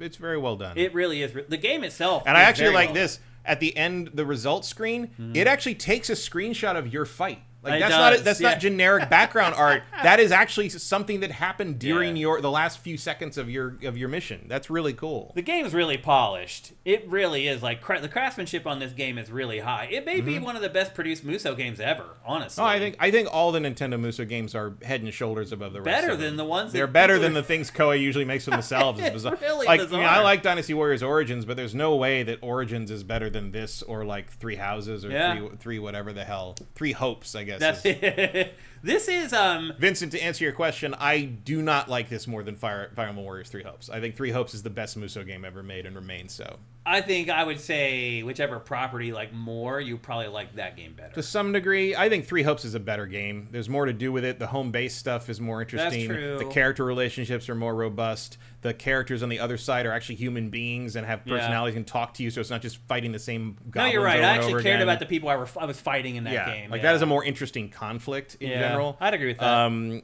The production value on this is above what 3 Hopes is doing, but in terms of like just like what you're doing in the game, I think 3 Hopes is the better Muso game. You may care about this one more because it's Zelda, and because like again, I think it's smart to the way they did this, where they clearly were planning for this game when they made Tears of the Kingdom. Yeah, like they knew it really feels that like this is what they were going to tell the Zelda story with. Yeah. In the interim, when they didn't really go into what happened, because you play Tears of the Kingdom and some things happen during the course of it, and you're like, wait, how did that happen? What the fuck was that? And like in this game does explain that, like you said before. I didn't understand what you that's what I was getting at. Yeah, but like really, no building, no puzzle solving in this. Not really. All. No, I would probably say this is. I would, like I said, 3 Houses is probably my favorite still, but I would say. This is probably number 2. Probably the second best Muso game ever made for my money. But it still doesn't transcend the tropes of the genre. No, it does not transcend time and history. No. Nice. forever. It's still, forever if you have retold. not liked these games in the past because they tend to get a little repetitive and you can feel like you're kind of doing the same thing over and over, this game doesn't really solve that. You feel like that because you are. You like are. that is literally what's happened. Like you're not imagining that. That is actually what happened. Yeah. The one thing I will say is that the missions on this are pretty short. Yeah. Like most of the side stuff, like and it's a lot. If you like doing side stuff, this game's got you. There are tons. So Because you go back to the map after a main story mission, and it just goes. Yeah. Like you're sitting there for like 30 seconds while it's just popping more icons up on the map, and like for me, that's like catnip. It's like great. Some of the missions though, they're just asking you for resources that you gather while playing. Like Yeah. they'll say, "Hey, give me 5 tree stumps and 3 cherries," and now you get this +1 to your heart containers for Zelda or whatever, or a new or add on to your combo or whatever. Yeah. I mean, they're all pretty worthwhile they upgrades. are. Yeah. And you can see what you need, and if you don't have it, you can mark it as like the game will tell you where to go to get the thing you're missing if it's available on the map somewhere. Sometimes you got to go buy it from a merchant, but you got to do a thing to unlock the merchant. Yeah. So there's a lot of give and take on that, and then like you'll even when you do usually the main missions, the game will tell you like this was going to be a long one. Are you sure? Yeah. Like you want to get on this right now because you're going to be doing this for like 20 minutes, and it's like sure enough, and like those missions are story driven and have a lot of twists and turns and cinematics and probably bosses like you're gonna go on a journey on one of those, but the others are pretty you can get like bang 3 or 4 of these out in half an hour and feel like you got something done. Like, and there are legitimate bosses in this too. They're not just like bigger versions of the rank and file enemies. No, I really like you gotta that's the closest thing to puzzles is figuring out how to get past the boss defenses and immunities and stuff. Like there's some real stuff in here. There's cool hidden stuff too. Like you can toss bombs into the mouths of bosses and it'll like blow them up and take them out with like one attack. There's like all kinds of cool little hidden stuff that you would expect from a Zelda game in this. Yeah. So like you can collect the Poe souls like you saw there. She was picking that, and like the reason you're doing that doesn't show up for like 15 hours. No, you're right. Like, it's just, like, when you can finally spend them on something, you're like, why am I collecting these Poes? Like, you don't assume know they'll be important later, and like they're sure and they are. Eventually, they are. And then there's also like otherwise like there isn't a lot of breakup in the gameplay. There are Star Fox like shooter sections here and there. Yeah, there's some Panzer Dragoon in this one, which is a pretty little great. Weird, but it does break up the monotony at least a little bit. Yeah, they're fun. Like I don't have a problem with them. There's 2-player split screen. Split cream. Split screen. The co-op. new flavor from LS Cream. Yeah. Split cream. And they do lower the frame rate for that. It felt like it dropped around 30 or something like that. I played that with my wife for about 10 minutes. I was like, okay, we're good. I just wanted to see how it runs. And I mentioned already that the cutscenes in this are pre-recorded and compressed, and so they stutter a little bit, which is a little weird. But generally, I mean, it took me a good 12 hours before I started to wane on this, and that was playing it 12 hours straight. The average human does not play video games that way, so I'm not an idiot. I realize that I play games differently than people for my work purposes. So most people probably, once they get to the point I'm at, are not going to be burnt out on this game like I was. Also, once again, excellent podcast game. Yeah. Everything, the cinematics are all subtitled, so you don't have to listen to them if you don't want to. And if you do want to, you just pause it, watch the cutscene, and get on with it. Yeah. I've been playing through all the side stuff on the maps, like watching with podcasts on in the background. Although I will admit, last night I was doing that, and the podcast like just stopped, like I think the internet hiccuped or something, and I forgot to turn it back on for like 2 hours. Oh, really? Because I got engrossed in the game. I didn't miss it. I was just like, no, it's cool. Oh, yeah, the audio in this is great. Yeah. Music's good. I think it has every song from Tears of the Kingdom in it. It's got more than that. It's got remixes of old songs. Yeah. And like the when you get the leaders of the different factions, like they'll play like remixes and arrangements of their songs from older games. Like the Bird Guy. One of the reasons I like the Bird Guy is sometimes it plays a remix of the Rito song from Wind Waker. Yeah. Which is really good. It's pretty sweet. Again, the production values, the craftsmanship in this game, very, very good. Yeah, very, very complete. Yeah, for sure.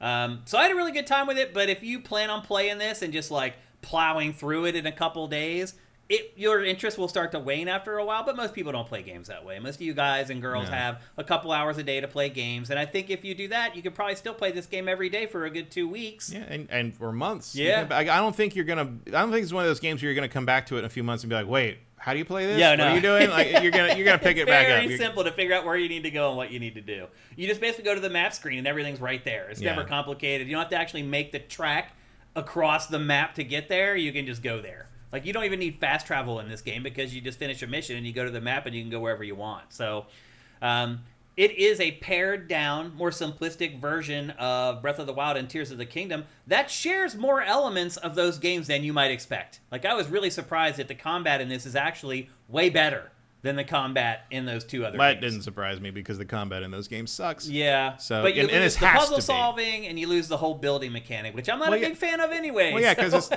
it's a Muso game, not a Zelda game. So, Yeah. like, it's exactly what you think it says on the box. And I think also the more cinematic approach to this definitely shows that a Zelda film can be a success, without a doubt. Like, yeah. they can pull it off if they do I still it think right. it should be animated, but Yeah, I'd agree with that too, actually. What do I know? The casting seems okay as far as how they look. It looks fine. I'm very curious what's going to be, because it's clear, like, from Super Mario Brothers, that they're basically they're taking everything they've ever done with their properties and sort of distilling them down to what they consider the sort of the essence of what that IP is, and that's what the movie is. Yeah. Like, the Mario Brothers movie is not really any specific Mario game or continuity. It is just Mario. Mario Galaxy is going to Mario Galaxy is bringing in Yoshi. I mean, we've seen there were Which, leaks. by the way, first trailer for that tomorrow morning at 6 seen a.m. leaks of product tie-ins already that show Yeah. Yoshi, so Yoshi's in it. Yep. They've got the music. So obviously they're going to introduce, like, the more cosmic side. But again, I wouldn't expect it to play out exactly like the first the Mario Galaxy games, Yeah. but they're going to introduce that side of Mario. Yeah. So, like, what they're doing with these movies is, like, I think exactly what Miyamoto said. This is how they're going to live forever. So they want to make sure that the movie versions are sort of what they want people to think of as the baseline of these properties. So I would imagine, like, I would not expect a Tears of the Kingdom movie. No. I think it's going to be as, like, baseline Zelda as you can possibly imagine. Yeah. Like, I think it's going to be probably the story of Link to the Past, with, like, the lessons they've learned narratively since then. It might be the story of this. I don't think it is, Because it's kind of the origin of... not a possibility in whatsoever. Really? Zero possibility. Zero. Why do you think that? Because this isn't Zelda. This is not Link and Zelda doing the Zelda Ganon thing. Also because they're calling him Ganon. Well, because Link isn't in this also. Right. This is some side bullshit. This is like This is the origin story. Of this weird timeline, sure. But I think this timeline is canon. This is what Nintendo says is canon. No, there is no canon. I agree with that. But... All Zelda timelines are canon. There's 3 different Zelda timelines. This is canon to one of them. Yeah. This is like some weird post-apocalyptic thing they've done, which doesn't make a whole lot of sense. But don't think about it too hard. It's Zelda. None of Zelda's timeline makes any sense. No, it doesn't have to. But what I'm saying is, like, when they make this movie it's gonna be like Link to the Past plus Ocarina of Time blended together into sort of the Zelda, like the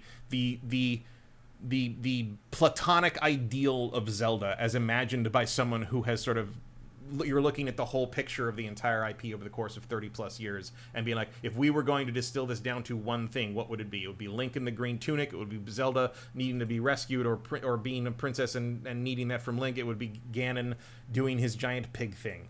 And that's I think where you're going to get what I think you're going to see something that is a melding of Link to the Past and Ocarina of Time, the two most, like, well-known, versions of that story. That avoids a lot of the weird comedic pitfalls of the previous animated adaptations of it, and that is you're basically going to get, like, what was in our heads before Twilight Princess revealed what it was. I would say, like, I guess maybe the best thing to say would be, like, imagine someone made a movie out of that quote unquote realistic Zelda trailer from, like, 2000 the one from Space World. Yeah. I think that's what the movie's going to be. Interesting. Because that's what the Mario movie was. Well, they do have to just set up everything. They have to set up Link, Zelda, Ganon. They have to establish Ganon as the bad guy. How do they do that? And I think it's very notable that in all the official like summaries and stuff, they call him Ganon, not Ganondorf. Not Ganondorf. Yeah, and that's an important distinction. And it's maybe notable that I think you do the baseline Zelda story, and then you can go wherever you want with it. You can jump back in time. You can do the Ganondorf stuff. You can bring the Gerudo shit in. You can do whatever. I mean, I think you're just gonna have. I assume you're going to have to do, like, the get involved with the various, like, different other races in Hyrule, like the fish people and the bird. I mean, not the bird people, because they were later. Yeah, I mean, they have to establish the basics of the franchise for people who aren't like us. Well, they also have to establish the base of the franchise to live forever. That is the most important. As soon as Miyamoto said that, that's the most important thing to remember about these movies they're making. is whatever they make is going to be how they want that franchise remembered forever. So how do you want Zelda remembered forever? You want Zelda. Yeah. Not Breath of the Wild, not Skyward Sword, not Phantom Hourglass. You want not even really Wind Waker. Like Hyrule isn't underwater in most of the games. You're looking at Ocarina of Time and Link to the Past. Yeah, that makes sense. We'll see. Pretty vanilla. Well, I'm very curious if he's gonna wear the green hat for more than like 5 seconds. I think he will. Like, I think he has to. You'd think so, but I don't. The hat is hard to sell. The hat is a hard sell in Goes live off action. Into video game land. Yeah. I feel like he's gonna have it on for like 5 minutes before the final battle, and it's gonna get knocked off, and that's gonna be that. That could be. It's gonna be a while before they have the balls to. It's gonna be like how like in early superhero movies they were taking their masks off, and because the actors wanted their face seen, and they didn't think the Spider-Man mask worked. And now in the modern one, Spider-Man's like he's gonna have the mask on forever. Nobody needs to look at Tom Holland. We know what he looks like. Yeah. So we'll see. I'm very curious. I don't know how it's gonna turn out. All right. Well, let's check in with you guys. Some of you guys may have been playing this because it is out. Miller Pintor, people are talking about Dynasty Warriors Origins. Which should you like more, Dynasty Warriors Origins or this? Oh, this. Yeah? Yeah. I like Dynasty Warriors Origins. It's one of their better, like, Three Kingdoms games, but I think this is better. If you remember, Matt and I both really liked Origins, and just the fact that either one of us have to actually think about whether one game is better than the other shows you how good this game is. Picking between the two, I would say if you're a Nintendo fan, definitely Hyrule Warriors. And I think if you're only a casual fan of Nintendo or Zelda, then maybe Dynasty Warriors is better. Especially because this is such nonsense if you don't have any connection to the Tears of the Kingdom story. You're really wondering what the hell's going on. Joachim Dragoon says, I'm still working on completing Tears of the Kingdom. I don't think you're alone. That's a gigantic game, and it takes forever to finish. Well, I mean, you can probably speedrun it in 10 hours, but like... Yeah. Actually, I saw some... Well, you can just go straight to the end if you want, right? Yeah, you can just run up. Well, that was Breath of the Wild. I don't know. Do that in Tears? I don't know how Tears of the Kingdom. I'm sure someone's finished it in 12 minutes. Right. But like, whatever. Built some contraption and just went straight to the end. I'm sure that you can do that, yeah. Yeah. Dazzle369 says they could make this generation of Switch Zelda into an anime just with the game engine, and they should. I'd watch it. That's probably the best like use of that would be like to do not the movies, but just do like a Netflix series or something that's just the Breath of the Wild continuity. Well, that would probably be a good way to handle that. Yeah. Swan Senpai says it all looks the same to me. I mean, it does blend together. There's no doubt about it. Yeah. And I think this one suffers from that more than a lot of them because you are really just fighting the same creatures over and over and over again. It really is repetitive. But again, like, we play games differently. We're trying to get through them as fast as we can, so we play as much as we can to share our experience with you guys, but you guys don't play games that way. You guys have school, you have work, you come home, you eat dinner, you got an hour or two to play a game, and you got to go to sleep and do it all over again. But even in one mission, at least in like 3 houses or three hopes, like they'll cut away to some enemy general who's just like, we're gonna stop him. Like, there's a little bit of give and take on that, and this one is just like, okay, another slavering monster came running through, and now you got to kill him. It's just like I've killed 4 of you in this mission, and I can't tell the difference between all of you. Yeah, like it's the same thing over and over again. Okay, this guy's ice. Who cares? Binge Watcher 5138 says the dev said they got a Switch 2 dev kit after starting development on Switch 1. That's why the cutscenes are still Switch 1 for Hyrule Warriors. All right, that makes sense. It really does. But I guess they are 4K cutscenes. They didn't have to make 4K cutscenes for the Switch 1 versions of games, so I could see where that might be an issue. Thank you for filling us in there, Binge Watcher. Appreciate it. So anyway, there you go. That is Hyrule Warriors Age of Imprisonment. It is a Switch 2 exclusive. That's 2 thumbs up from GameFace. We both recommend that you should pick it up if you're interested. But of course, you have to have a Switch 2. And a lot of you just don't have that yet. I mean, there's still a lot of people that watch our show and go to SIFTD every day that still don't have a PS5 or an Xbox Series X. They still have like a PS4 Pro or whatever. Apparently nobody has a Series X. So. Yeah. So, yeah, I mean, there's some people that are still not able to buy games like this. But for the people that are, that's why we're here. J. Reed Vic 7, thank you for Twitch Prime. I saw you sneak it in there at the last minute. Did anybody else, by any chance? Did you see anybody? I didn't. Just want to make sure I'm not missing anyone. Nope. Okay. Thanks, J. Reed Vic. Appreciate it, brother. All right. It's time to move on to our next game. A game that I, unfortunately, have only had a chance to play like the first 30 or 40 minutes of, but it is literally setting the industry on fire right now. And that is a choose-your-own-adventure game called Dispatch. I saw some people compare it to like The Office with superheroes. That's not a terrible description of it. When I played it, never made it to that part of the game, It's not, like, The Office is a goofball sitcom with some serious stuff. I would say that does describe this okay, but I think it leans a little more serious than goofball for the most part. I would say reverse.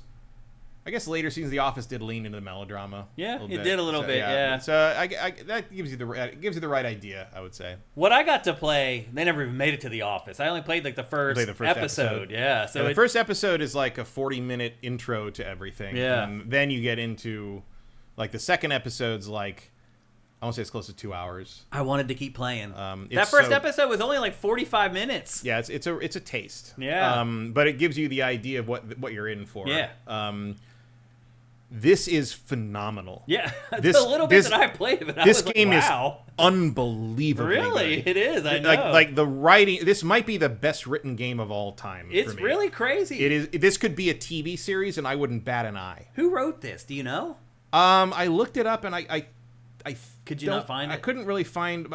I don't. Or maybe I don't remember. I want to say it's people that worked on old Telltale stuff, but I might be completely wrong. That would not surprise me at all. Also, by the way, this game is a hard M rating, mature rating. Oh, very hard. Does it have nudity in it eventually? Probably. It's part of the ESRB descriptor.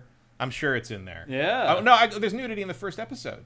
Where? The toxic guy's dick is hanging out the whole that's time. Right. Yeah, that's right. I had to cut all Don't that blank footage. out the penises, Shane. I cut out all that footage Straight in man. the B-roll.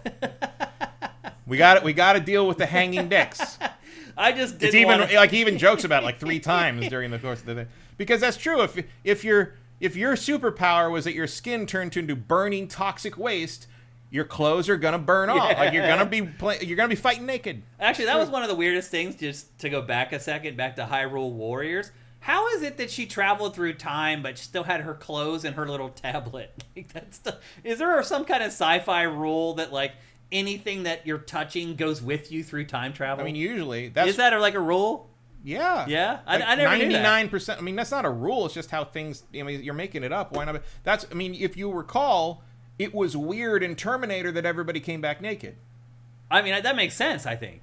Well, but they had to explain it because that's the only time travel thing I can think of where that happens. Where they did that, yeah. Only living tissue, nothing dead will go. That's what they said. That's what they say in Terminator, which was why the T-1000 doesn't make any fucking sense. Yeah, you're right. Because it doesn't. The Terminator can get through in Terminator 1 because it has skin, right? It's surrounded living. But the Terminator T-1000 is just metal. Right. How did it get through the fucking time machine? I mean, that's sci-fi. I want answers, James Cameron.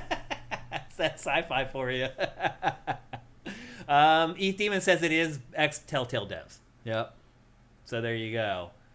But I only played the first. But also, I'm looking them up here. Writer. So one of the main writers was a producer and writer on a lot of Polly Pocket stuff. What?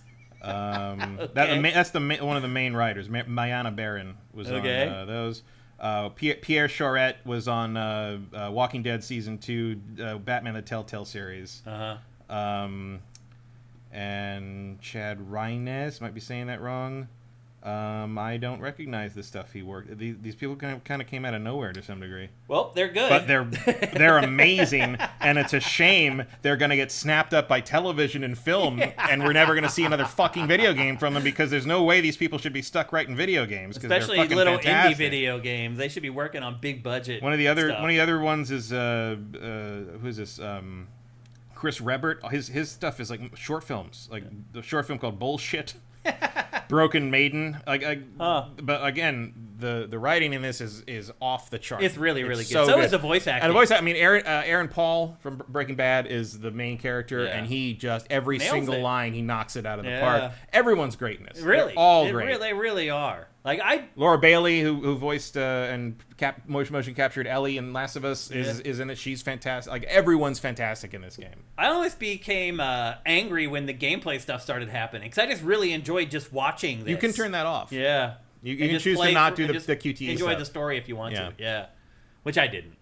No, I still kept them. I kept them in there. But... And I'm in the 100th percentile on the fight. They rate you at the end of everything to say, but like just like Telltale. Yeah. Yep, and they tell you like really, your decisions, like how many people agreed or disagree with your decisions. So the basic premise is, this is your guy. He's a superhero called Mecha Man, which is Okay. Clearly a reference to various things. But generally, if you think of him as like an Iron Man type, that's basically what he is. That's pretty accurate. He doesn't have any superpowers. He just has technology and a big mech suit. Yeah. And he's the third Mecha Man. So he's like the youngest one. And he's trying to avenge his father by fighting this character called the Shroud, who seems to be sort of a mix of the Kingpin and Doctor Doom. He's a mysterious like super villain that is hard to find and stuff. And he basically has this is the opening of the whole thing, prologue, and he has this huge fight, and he almost gets him, but he gets his ass kicked, and the suit gets destroyed, and he doesn't have the money to fix it, so he basically has to retire from being a superhero, and he ends up getting a job at being a dispatcher for corporate superheroes. Yep. And the meat of the game part is what you're seeing here is a hacking mini game you do many times. So you're sitting at a computer and dispatching a team of former supervillains who are now like an F-list corporate superhero emergency response team. And you're looking at a big map, like a real-time strategy game, and you have to pick which emergencies each character goes to based on their abilities and how well they match the needs of that job. Right. And you have to factor in travel time and rest time, and sometimes they just tell you to go fuck yourself because they don't like you and they won't do what they tell you. And sometimes you got to hack stuff, sometimes you got to make decisions and like decide what the best approach, not just what the best approach for the situation is, but how you think that character you've sent will be able to pull off that approach, because that's all stat driven too, and you can upgrade their stats over time and make them better. And basically you're running this team of complete loser misfit assholes.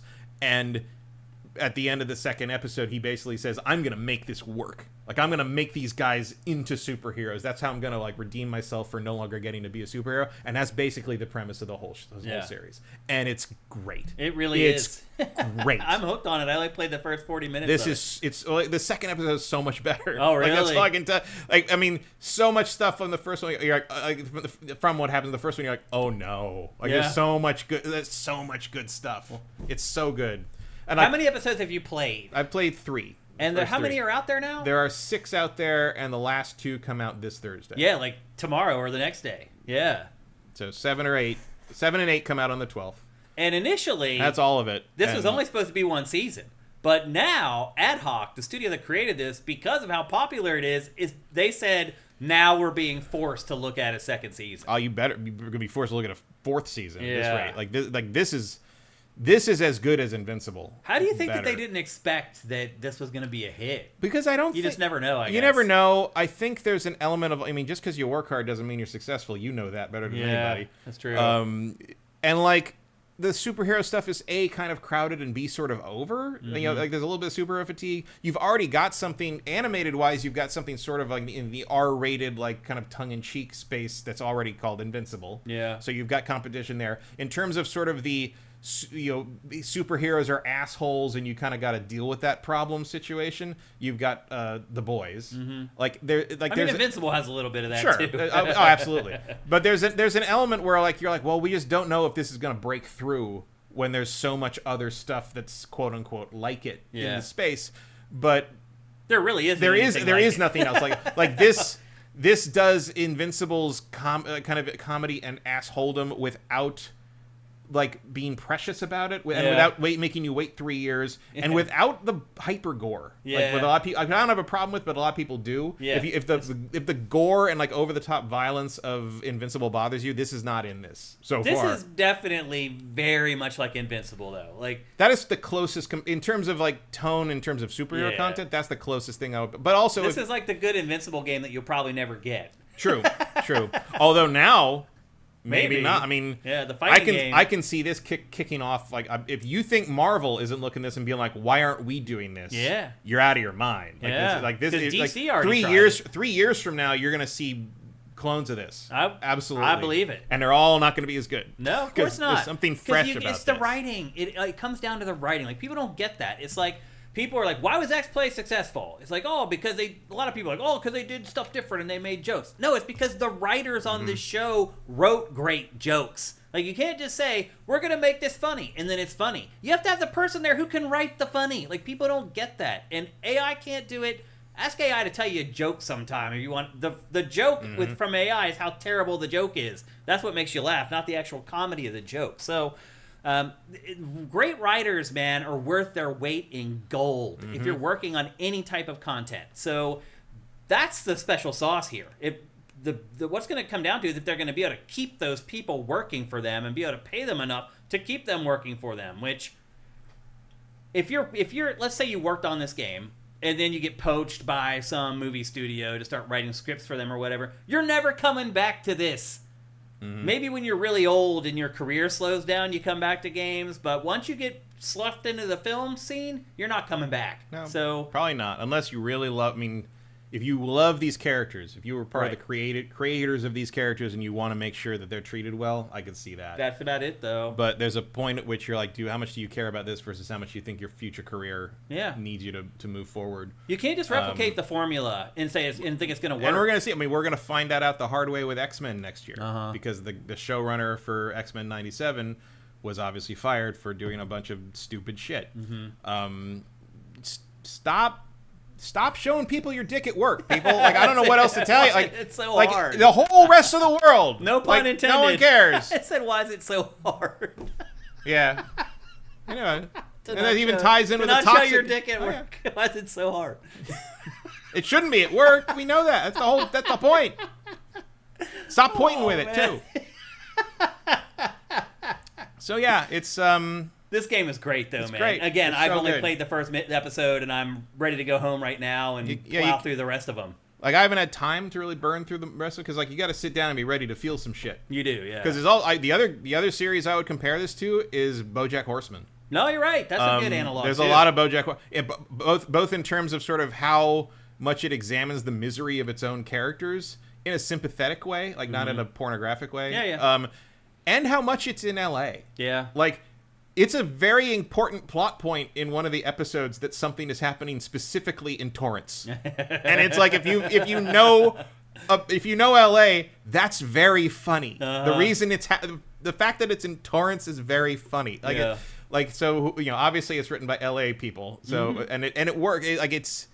It's a pretty good like what if they were real thing, because society is not the same in this. That's one of the things I love about this game's imagination of the world, is it does go into a world that has superheroes in it, and like both the positive and negative. And in terms of how people would have to live in that world. Like, imagine if anyone you pissed off could actually shoot fire at you. I mean, Invincible is good at that too. Invincible does that too.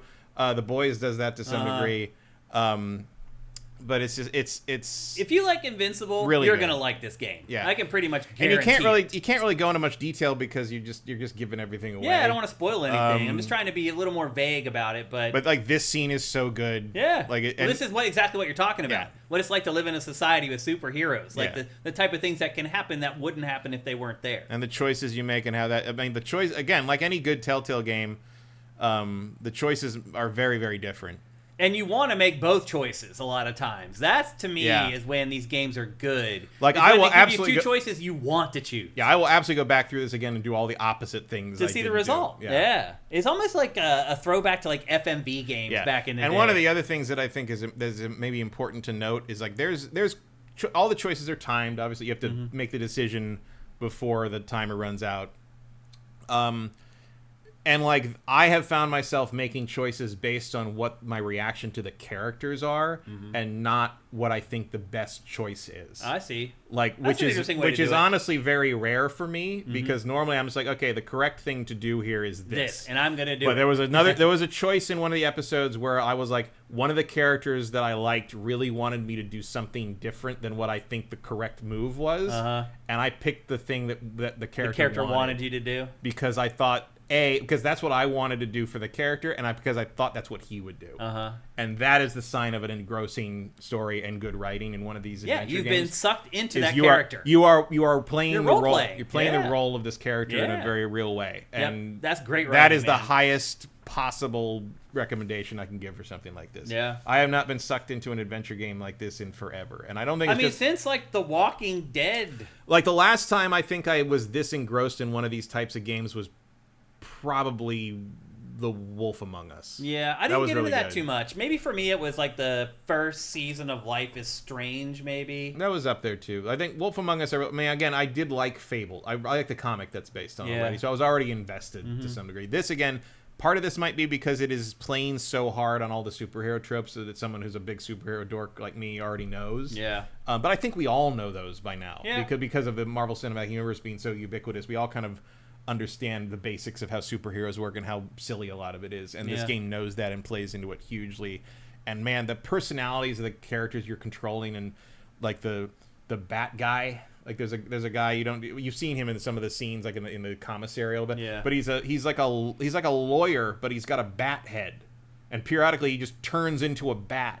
And so after every mission he completes, he turns into a bat, and his stats completely reverse. So you have to just now you don't have a smart lawyer guy with a bat head to go do like PR stuff. Right. You have a giant monster that doesn't reason. So like, okay, well, if a big fight comes up, I'll send the bat guy. But like, and then sometimes like a big fight comes up and you're like, oh, I wish he was the bat guy or the bat monster right now, because I need a guy who can hit. And it's like, it's that kind of stuff, that frisson in the real-time strategy scenes that are just like, and it's all on a timer and it's all ticking down, and you know you're going to be fucking and the characters recognize that. Like when you come out of that, they're like, yeah, it was okay. It's like, why'd you like the reactiveness of the characters after what you do in the gameplay sequences is remarkably good. Yeah. I have zero negative things to say about this thing. Dispatch is one of the best things I've played in forever. Yeah, I like I said, I only played the first like 40 minutes of it, but I really enjoyed it. And I knew that you had played it, so... Like, I played the demo, and I thought it was good, Yeah. but the demo is not the beginning of the game. It demo, really just sets everything up. The demo is, like, the beginning of Episode 2, like, when he gets introduced to the office. Yeah, when you actually get into the grind. But the first episode is such a great onboard. Like, even as someone who'd already played the demo, I'm like, oh, this is so much better as an introduction to this character and what's happening and what everything... It's a masterclass in how to make this kind of game. It's as good as this gets. Yep, it's called Dispatch. Now, here's something to remember. There are actually 2 games called Dispatch. This one, it's a great title, but it causes search engine optimization problems. So we have the title on SIFTD is Dispatch Ad Hoc Studio, because the other Dispatch came first. So we added the moniker to this one. So just don't get them confused. Just like dinosaurs. Once you see the thumbnail, you'll know that you're on the right one. Look for the cape in the A. Yeah. That's Yep.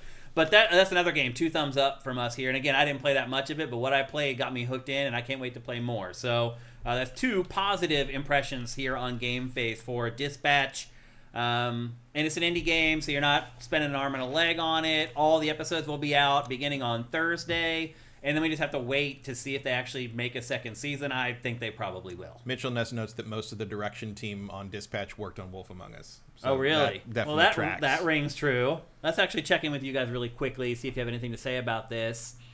Eat Demon, Life is Strange was the best adventure game before this. Okay. Rumors about the 50k yen digital PS5 Japan. I don't know what that is. Oh, they're talking about the Japan State of Play. It's the Japan State of Play. Yeah, I would have mentioned that earlier in the show if we weren't scrambling trying to get everything to work to start the show. That was I was supposed to mention that in our housekeeping section, and they just I totally forgot. But I kind of suspected there wouldn't be much in that State of Play. Octopath Traveler 0 demo is out today. Marvel Tokon Beta 2 in December. Elden Ring Night Rain DLC on December 4th. I thought they said that was coming out in March. Interesting. Maybe that's only in Asia. And then a new Japan-only PS5 like Nintendo did with Switch 2. So the cheaper version for Japan, so people in Japan can afford to keep buying the console, basically, which is a great idea. Thank you, Vincent, for filling us in on that. Ethan says, I still think E3-3 is a better story, but yes, this is the best story in game Telltale has ever done. Okay. Let's talk about the demo. I'm not a superhero guy, but this is piquing my interest. I'm not either, Cinetyke. Like, I'm not a huge Marvel... I grew up with Marvel comics, but I kind of lost touch with comics throughout my adulthood. And I don't think it really matters with this. I think the writing just transcends the subject matter for sure. I think you're going to get a lot of the in-jokes from it. Like, if you know... like the kind of the ins and outs of comic book stuff. Yeah. But like, as long as you know who like the Justice League and the Avengers are, you're gonna understand what this game is doing. Emperor Dread says, I got a buddy to play this, and we both chose very different options each time. Yeah. And it's like the old Tifa versus Aerith wars back in the late 90s. Heath Demon also says, I say it's good as someone who is pretty harsh on Telltale games. Yeah, I mean, it's that good, for sure. Yep. And now they're talking about time traveling. Like, you should be naked if you time travel. I mean, probably, but like, also you should be floating in space because the planet is in a different location in the universe. Oh, okay. You Oh, know, Vincent says, I think they said Night Rain DLC by the end of March, aka in the fiscal year. Okay, that makes sense. Because if you time travel, you also have to travel through space because the Earth was light years back. But, you know, we're all hurling through the universe like, in the solar system. And so, like, you to time travel back, you'd have to account for the rotation of the Earth and the movement of the solar system, which means if you just time travel to the exact same location, you're literally floating in outer space. Dead space. So it doesn't make a lot of sense. Time travel doesn't make any sense to begin with. Like, so just you might as well bring your clothes with you. Erebus asks, is a territory-locked, cheaper console a great idea? It feels like a giant FU to the rest of the world. I mean, wasn't that how they did with the Switch 2 as well? Yeah, like you get that's what they mentioned. Yeah, it's the same deal. There's a cheaper version of Switch 2 in Japan as well for just that territory. Given certain international trade policies currently, I can't blame anyone for saying "fuck you." I don't either. I don't blame them at all. Like, Go right ahead. You want people in your home country to be able to buy your product, and if you have some jackhole in some other country screwing everything up, why should the people in your country be punished? Like, I understand it. Yeah. Also, it's like you generally wouldn't even know that's happening. It's just if they want to do that, they want to do that. Yeah, I don't have a problem with They it. got their work cut out for them in that market. So let them do whatever they need. They feel like they need to do to get some traction. Yeah, because don't forget, the video game console almost died about 5 or 6 years ago in Japan. Yeah. Like, it was to the point where everybody was playing mobile games. Like, it's a small miracle that the Switch and the Switch 2 have been this popular there. It really is. So I'll just let them do what they're doing. They know better than me in this case. That's all I'm going to say. So anyway, there you go. That is Dispatch. It's available for PC, PlayStation 5, Xbox Series, and Switch. Probably doesn't matter which console you play it on. It's going to run fine on all of them. It's not really a Twitch game at all. So you can play it on whatever gives you the best like cinematic experience, like sound and visual wise. Yep. Whatever you're going to play on your biggest TV with your biggest speakers. Yep. Also, a good game to play with other people watching. Like if you play with like your spouse or partner watching, let them pick some of the choices. This is a great game. Like everyone's gonna want to watch this. It's as long as you let other people decide some stuff. Maybe. I mean, it's too they fast. may even just like it's watch too fast to do that most of the time. Yeah, you're probably right. Actually, but again, it's like watching a really good TV show. Yeah, like you're gonna be fine with that. Okay, it's time to move on. We're gonna talk next about the 5-year anniversary of the PlayStation 5 and Xbox Series X. Yeah, but you know what? You made me think they should add something that works like what that PlayStation game that the horror people made, where everybody logged in and was able to make a decision.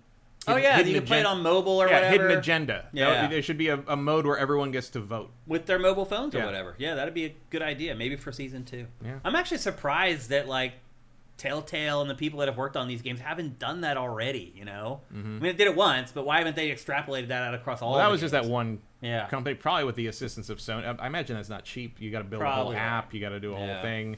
But it'd be cool to look into that as like sort of a way to experience that kind of game communally, because I wonder if they get data that indicates people are playing this as groups on the couch. Might be a way to do that. If they incorporated that stuff, you could play these games in movie theaters. Yeah, where people go in and sit in the theater. These games aren't that long. You can play them. I mean, there are movies that have done that. That choose the direction thing. I think Bandersnatch had a version of that in theaters. Bandersnatch was a interactive thing on Netflix. I want to say there was a theatrical version or something like that they did of that, or maybe it was something else. But that has happened. Like that is not a total. I mean, it's never really caught on. Yeah, but it's not an impossible thing. Yeah, it could be huge. Okay, let's move on. We're going to talk about the 5-year anniversary of PlayStation 5 and Xbox Series X. I cannot believe it's been 5 years since those consoles launched. And I think mostly because I look back on the last 5 years and I can't...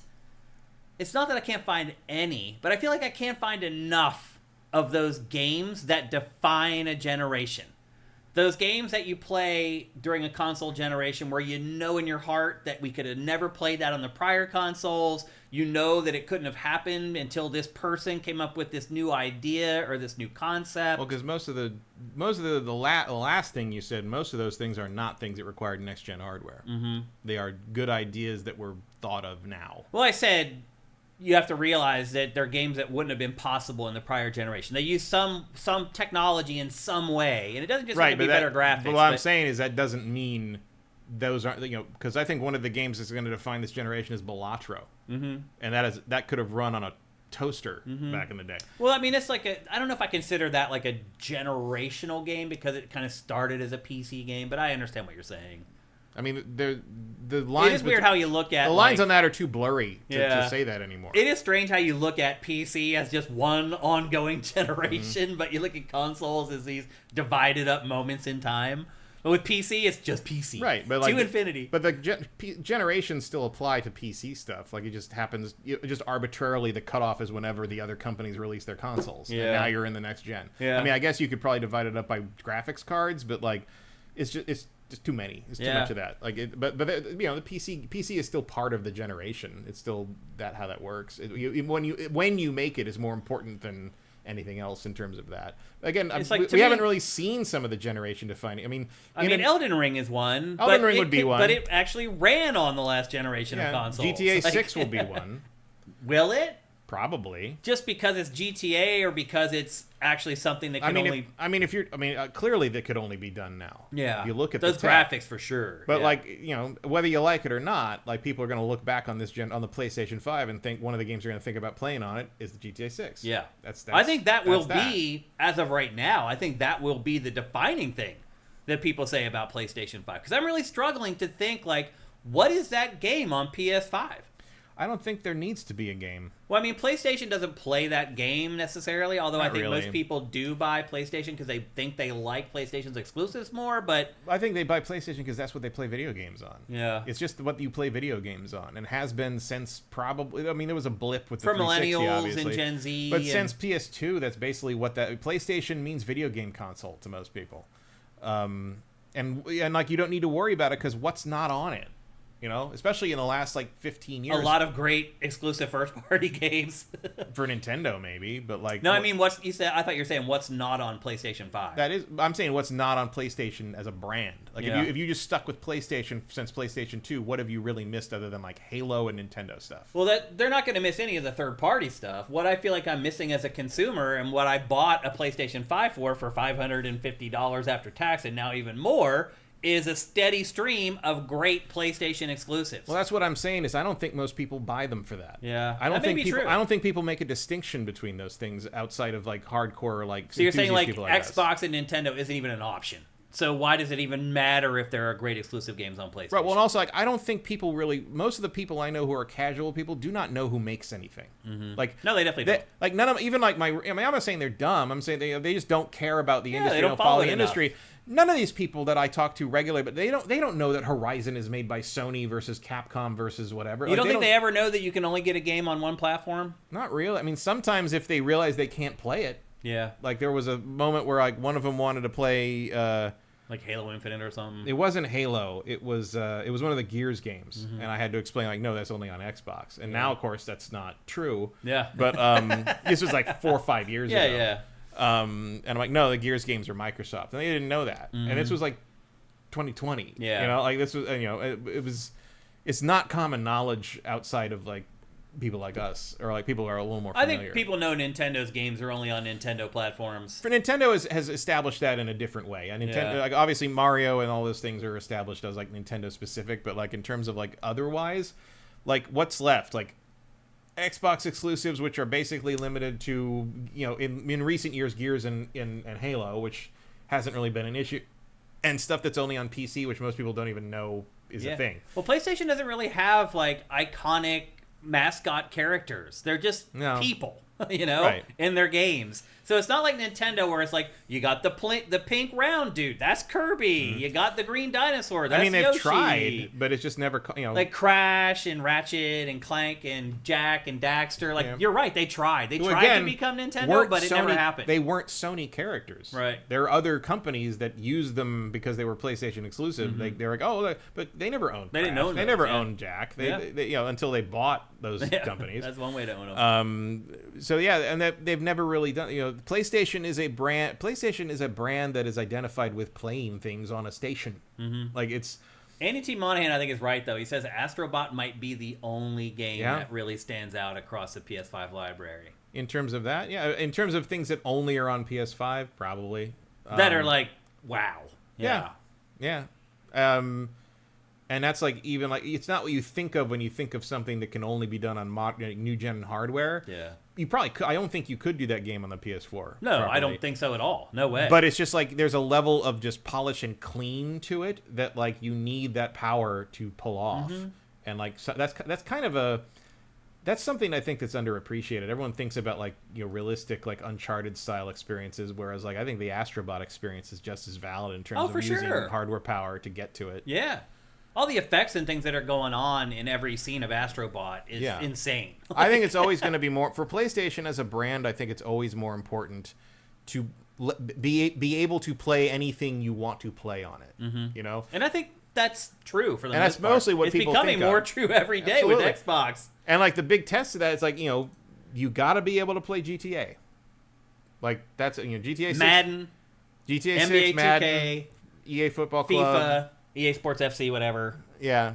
And you can. And that's as long as, and it's more of a thing like it's more of an if it ain't broken don't fix it things. Like people are going to have a problem if suddenly GTA 6 was an Xbox exclusive. Yeah. But that's never going to happen. It was not going to happen because it's just the synergy of like PlayStation needs it to continue to be what people think PlayStation is, and B, you need to put it on PlayStation if you want to sell as many copies as you need to sell to make up for what you've spent on this thing. So there you go. Like it's a synergy that is probably never going away unless something cataclysmic happens to the industry, which maybe, but right now no. People like us are maybe a little disappointed in PS5. I'm not. People who do know how the industry works and that the people who do know that they're exclusives and stuff. I don't know. I'm not. Well, it's because we own every console, and if the PS5 is boring us, we just go play our PC or our Xbox right. or our Switch. But why else would you be? But most people don't have. But why else would you be bored by it? Because the first-party games that maybe you counted on aren't coming at the rate that you had hoped for. Who are the people that are counting on first-party games that aren't playing other games that only have a PS5 but don't follow the industry enough to know that that's a thing? I think the majority of people only have a PS5. Agreed. Yeah. And you can play pretty much anything you want on it, so what's the problem? Well, if they bought it hoping that they're going to get a couple God of Wars, maybe maybe 2 or 3 new Naughty Dog games. Well, Naughty Dog is a whole other thing. They did get a God of War. We got, one Insomniac game, one that straddled the line. Yeah, you got two Insomniac games. But one straddled the line between gens. Who gives a shit? Well, if you could play it on your PS4, then it matters. You didn't have to buy a PS5 to play it. But you did. And you played it on your PS5. Well, that counts. Some people didn't.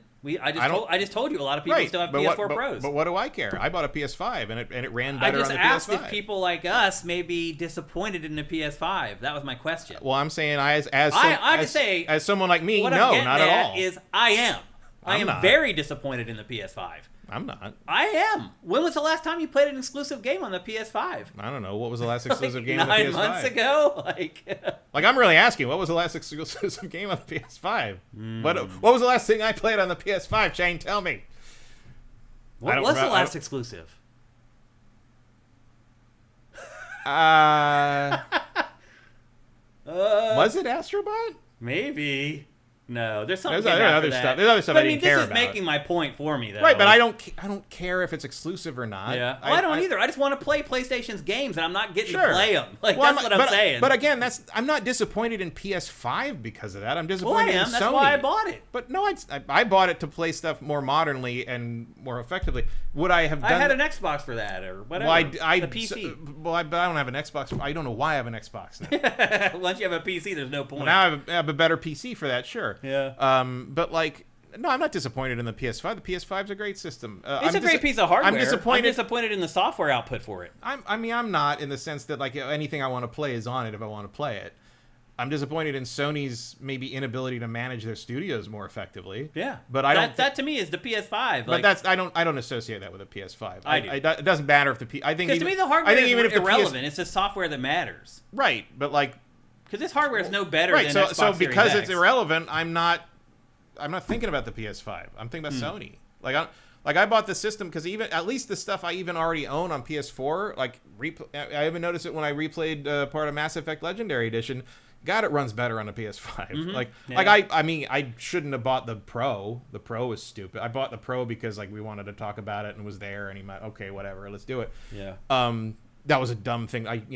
in a non doing a weekly show about video games thing, I would never have bought that, and that would have been. And I haven't still. And you haven't. It would have been the correct decision not to buy that. It was. Yeah. It's a stupid product, I think, for a ridiculous. I mean, it's not a stupid If you have product. the disposable income, it's worth buying. But it's a ridiculous price. Yeah. It's like that. I mean, my big problem isn't the PS5 itself or the software support. It's how they're pricing this fucking thing, because it ain't worth what they're asking. No, it's definitely not at all. I mean, how can you sell And I'm something even 5 years ago for $500 and then years later say it's like $800? Like, it's crazy. It's crazy. I mean, yeah, just keep saying that over and over again to remind everybody what we're fucking looking at in terms of prices on this. It's just ridiculous. So yeah, in that sense, I guess. But in terms of like my experience of playing games on the PS5, I'm fine with it. It's and I like. I don't have any problems with the hardware. Yeah. Hardware power's fine. It's really hot now when it runs modern games, but I don't care. Like as long as it doesn't burn down my house, who cares? That isn't, because the Pro is not. The Pro runs cooler. Runs pretty cool for the most part. I'm just disappointed with the software output for it. I thought we'd have way more bangers for PlayStation 5 at this point than we do. I mean, I think we do. They're just not Sony's games. That's what I'm saying. I thought we would have... But who cares? Because they make great games. I care. Sure, but like that's different. And I love their properties and their IP. But I don't know what we're talking about anymore. Because like if you're talking about some people who only own a PS5, their only option is to play all these games on the PS5. So to them, the PS5 has been a great time. And like, yeah, would I have liked to see more Naughty Dog stuff? Absolutely. But like... I would like to see more Insomniac stuff. I would like to see Sony Bend stuff. I mean, Insomniac's working as fast as it can. I don't have a problem with Insomniac's output. They're working as fast as they can on these things. Well, they've only put out one original game for PS5, and we're hitting the 5-year anniversary. I 100% count Miles Morales as a PS5 But that was game. already done before the PS5 even launched. Yeah, but it was still there, and it still plays better on PS5. Yeah. I don't regret playing on PS5 versus PS4. I don't either, but I'm just saying, like, I bought the PS5 to play Sony's first-party games. I don't need a PS5 to play third-party games. Well, I don't. Well, neither do I. But what I'm saying is, I think the average PS5 person does buy it to play everything. Yeah, I get that. I'm just saying, for me personally, I am disappointed in the software output for PS5. Yeah, I mean, I don't know. I just don't. I wish I were playing more games from these amazing studios. That I mean, I wish that too. But like, even if we were getting a game every year from everybody, I'd still say I wish we were getting 2 games every year at that point. I mean, even look at Bungie. Bungie's now been at PlayStation for 5 years, and it's kind of maybe about ready to put out a game if it doesn't get canceled.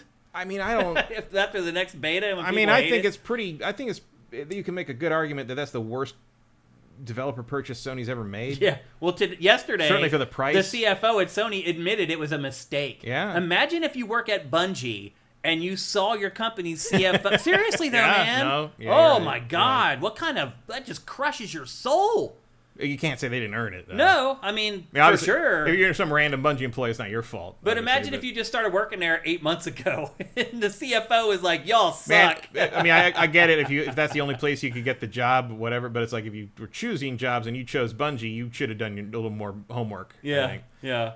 You would have known. Or you could have talked to us. You could have contacted the Duck Consulting Agency, and we would have told you. I mean, nowadays in the game industry, you get a job open, you take that fucking job. Yeah. But like. It would suck to be like, oh, I got a job at Bungie. We'll see how long this lasts. But it's like, imagine having to think that now. Like, I know. Who would have thought that back when they were purchased? Or for $3.6 billion. And for what? Dude, that is just insane. For what? For Destiny, to watch Destiny die. And for like consulting on like this whole gas that never worked. Like initiative that, I mean, Crash and Burn doesn't even cover it. I know. Doesn't even cover it. $3.6 billion, man, just flushed down the toilet. That's burly. And Sony doesn't have the war chest like the others do. No, that was a gamble, and like it was a bust. Yeah. So let's score PS5. Let's score the hardware and then the software. I'll start with hardware. I'll give the hardware an A. Yeah, same. Like, it's been great. Hardware is really good. Yeah, I've had no issues with it. It runs a little hot now that the games are getting a little more demanding, but it has some. Certainly the base model has a little bit of a jet turbine. Experience. It gets a little loud at times. I will say the Pro is whisper. I've never heard a goddamn sound from the Pro. You've never heard anything? No. Wow. I'm kind of waiting for something that maybe Intergalactic will push it a little harder. But like it may melt down the base. At no point have I been playing anything on the PS5 and been like, well, I'm glad I have the Pro. Right. It doesn't feel like there's. I mean, maybe I'm wrong and it does enhance things a little bit. Yeah. But like, it just doesn't. They haven't put anything out, in my opinion, that requires that kind of power leap for that kind of price. I'm a little disappointed that ray tracing isn't as prevalent as it was supposed to be. I mean, it doesn't surprise me. I mean, it's not a shocker, but I just figured it's like if they're telling us this, they must have figured it out. Why? No, they're telling you this because they're fucking liars, Shane. Like, I'm begging you to stop believing PR bullshit from the fucking hardware companies. You remember when Killzone 2 had a trailer and it was all fake? Yeah, I actually called them out for that. You were in the room for that one. I know that. Yeah. You remember when we were going to jack into the Matrix in cyber world?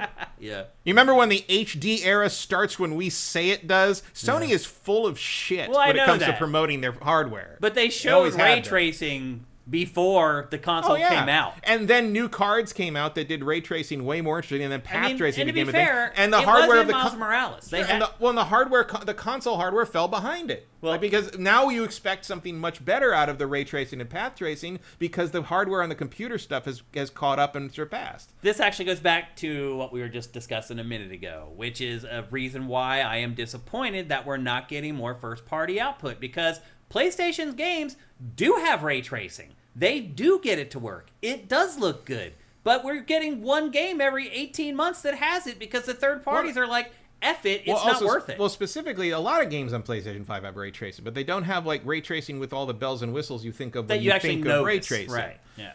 Because that's just what the hardware supports. Like, that's what it is. Well, my point is that PlayStation's games do have the bells and whistles. Like, you can see... They usually find ways to do it, even if it's after launch. And if they're the only ones that are doing it and only giving us a game every 18 months to 2 years, that's not good enough for me. Right. Well, I mean, the usual suspects, I think, are moving as fast as they can. Like, I cannot fault Insomniac and Sucker Punch for their output speed. Naughty Dog... I mean, it would be easier to forgive Naughty Dog if they weren't constantly putting out remasters of the old Last of Us games. I mean, we don't have a Sony Bend game still. Sony Bend is a support studio now. They're not it really feels like it is now. I mean, look, Days Gone had its consequences. Mm-hmm. That's all I can say about that. The company? I don't know why I can never remember their damn name. The Returnal people. You know. Oh, the people who made Returnal. Housemarque. People begin with an H.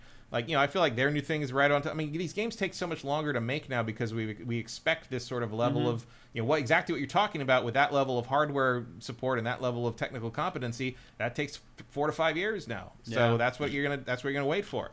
And at least it's not fucking Bethesda, right? Yeah. Like, I didn't give PS5 hardware an A+ because of what I just mentioned and the pricing of the hardware. I don't know if it's fair to roll that into my rating, but I'm gonna. I mean, I think the obstacle you must overcome to have the hardware in your house does count as something you can rate. Yeah. So because I was also thinking... it's changed. Like most consoles, doesn't change. It has changed this time. That's I think also why I would say an A is not an A+, is that I think the price of both models is a little silly. Yeah. All right, let's move to software for PS5. What would your letter grade be for software output? We talking about output? Sony's output, yeah. And we'll move to Xbox in a minute. I'm going to give that like a C-. Yeah.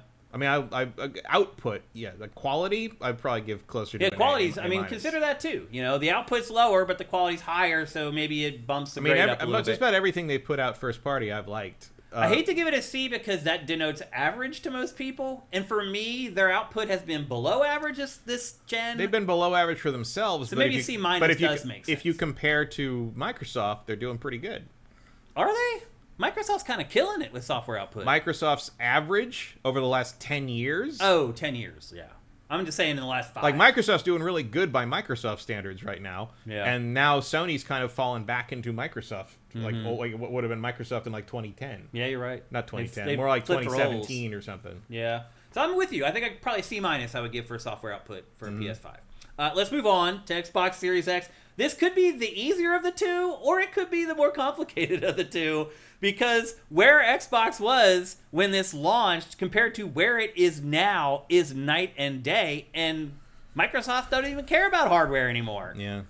So rating the hardware, I mean, the hardware itself is great. Hardware's good, yeah. I have no problems with the Xbox Series X. In fact, I've had less problems with, like, HDMI handshakes and protocols and stuff like that with Xbox Series X than I've had with any of them. In fact, the Switch 2, by the way, completely wrecked my entertainment center. The HDMI 2.1 protocols on that are completely borked and ruined my entire setup. I cannot turn on everything with one button press now in my living room like I used to be able to, now that I've installed Switch 2 into it. It screwed everything up. I had to get a new switcher, and Did you? And in the end, it still didn't work properly, so I had to switch the Switch 2 to a dedicated HDMI in on the your system, TV. and I switched the Xbox to the switcher because this Xbox does play nice with the switcher. What is up with Nintendo and HDMI protocols? It's purely the 2.1 protocol. I don't know what it's doing, but it would not communicate properly through the switcher. It's all jacked up. I even bought the switcher that was specifically recommended by people who were having that same problem with Switch 2, and it just doesn't quite play right with my system. And look, my system's a little weird. Like, all the stuff is in the living room. It all gets it's all wired through the walls back to the garage where all the AV stack is, and then it comes all the way back. Like, there's some lag issues you got to deal with. But, like, no, Switch 2 just will not play nice with it. It doesn't, yeah. And my Xbox Series X, it just integrates no problem. Like, that stuff Xbox works like a dream. The hardware itself is great. I can't really tell an appreciable difference between the PS5 and Xbox Series X as far as hardware power is concerned. It means marginal enough that I don't think it really matters. Yeah, it's you really, never even know a trained eye. You can't never really know tell. without like a digital foundry side by side, really. I think. Yep. Now, game by game basis, probably. Now, to be fair, this hardware has also gone up in price, just like the PlayStation 5. So that's something to consider. But generally, as far as just building a box for playing video games at a reasonable price that works the way it's supposed to, I also give the Xbox Series X an A.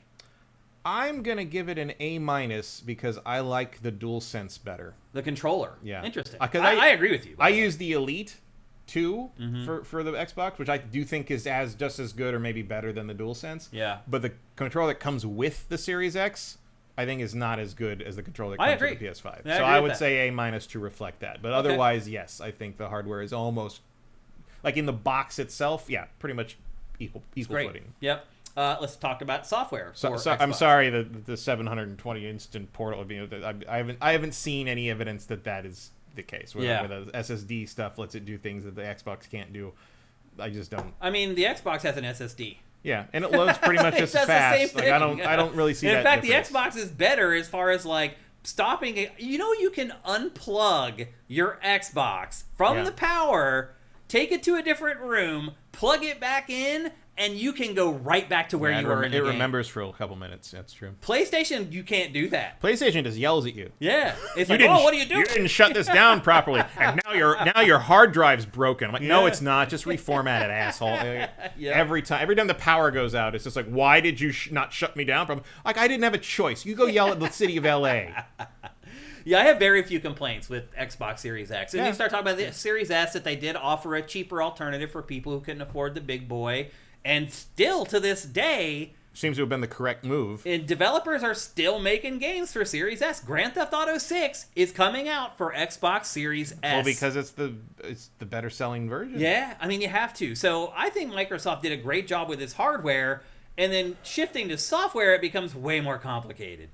But if we just look at it like, did Microsoft release good games over the last 5 years? I think if you look at it, a lot of, maybe not stellar Game of the Year games, but a lot of great video games. Yeah. Way more than PlayStation 5 has as far as first-party output is concerned.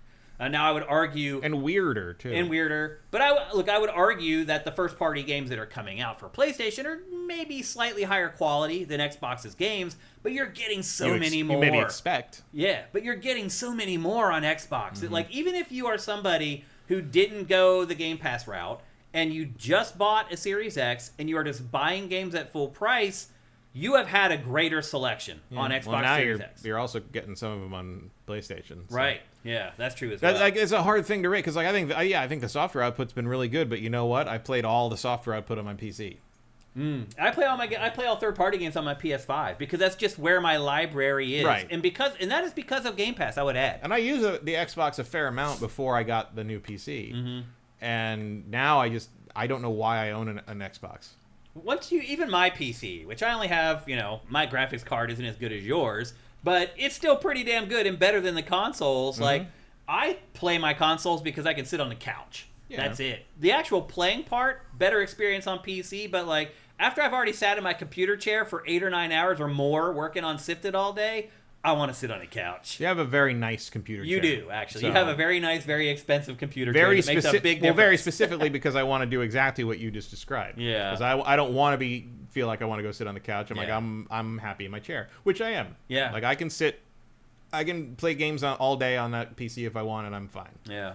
My old computer chair, no. My computer chair I have right now, no.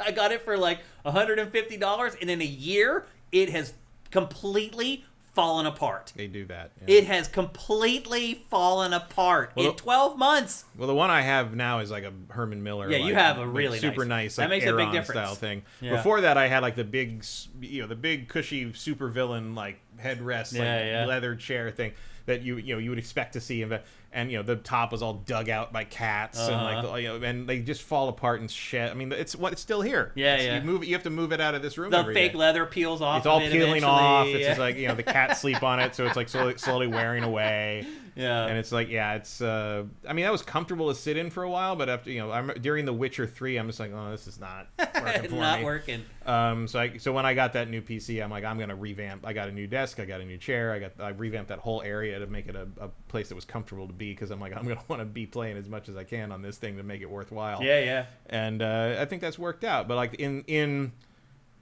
exchange, every once in a while I look at that Xbox Series X and I'm like, why do I have this? Mm-hmm. Like, I mean, I've told the story before, but earlier this year, like March or April, it was April, I think, I turned the Xbox on to do something, to play something, or look at, I can't remember what it was, but it was all the date and time were wrong. And I'm like, why does it think it's like 7 a.m.? Like, what is going on? And I looked and it was set to New Zealand time. Because you had used it the last time. The last time I'd used it was to switch to New Zealand time to make Star Wars Outlaws unlock earlier on August 29th the year before. That showed you how long that was the last time before this April I had turned the Xbox on. Yeah. So why do I own an Xbox Series X? Because you bought it before you got your I bought it awesome before PC. I got my PC. Yeah. But like, that's it. The more and more I'm just like, you know what? It's gonna, especially if the price is gonna skyrocket on this thing and like become a $1,500 little Xbox box thing, Steam frame style thing as they're calling it now. Yeah.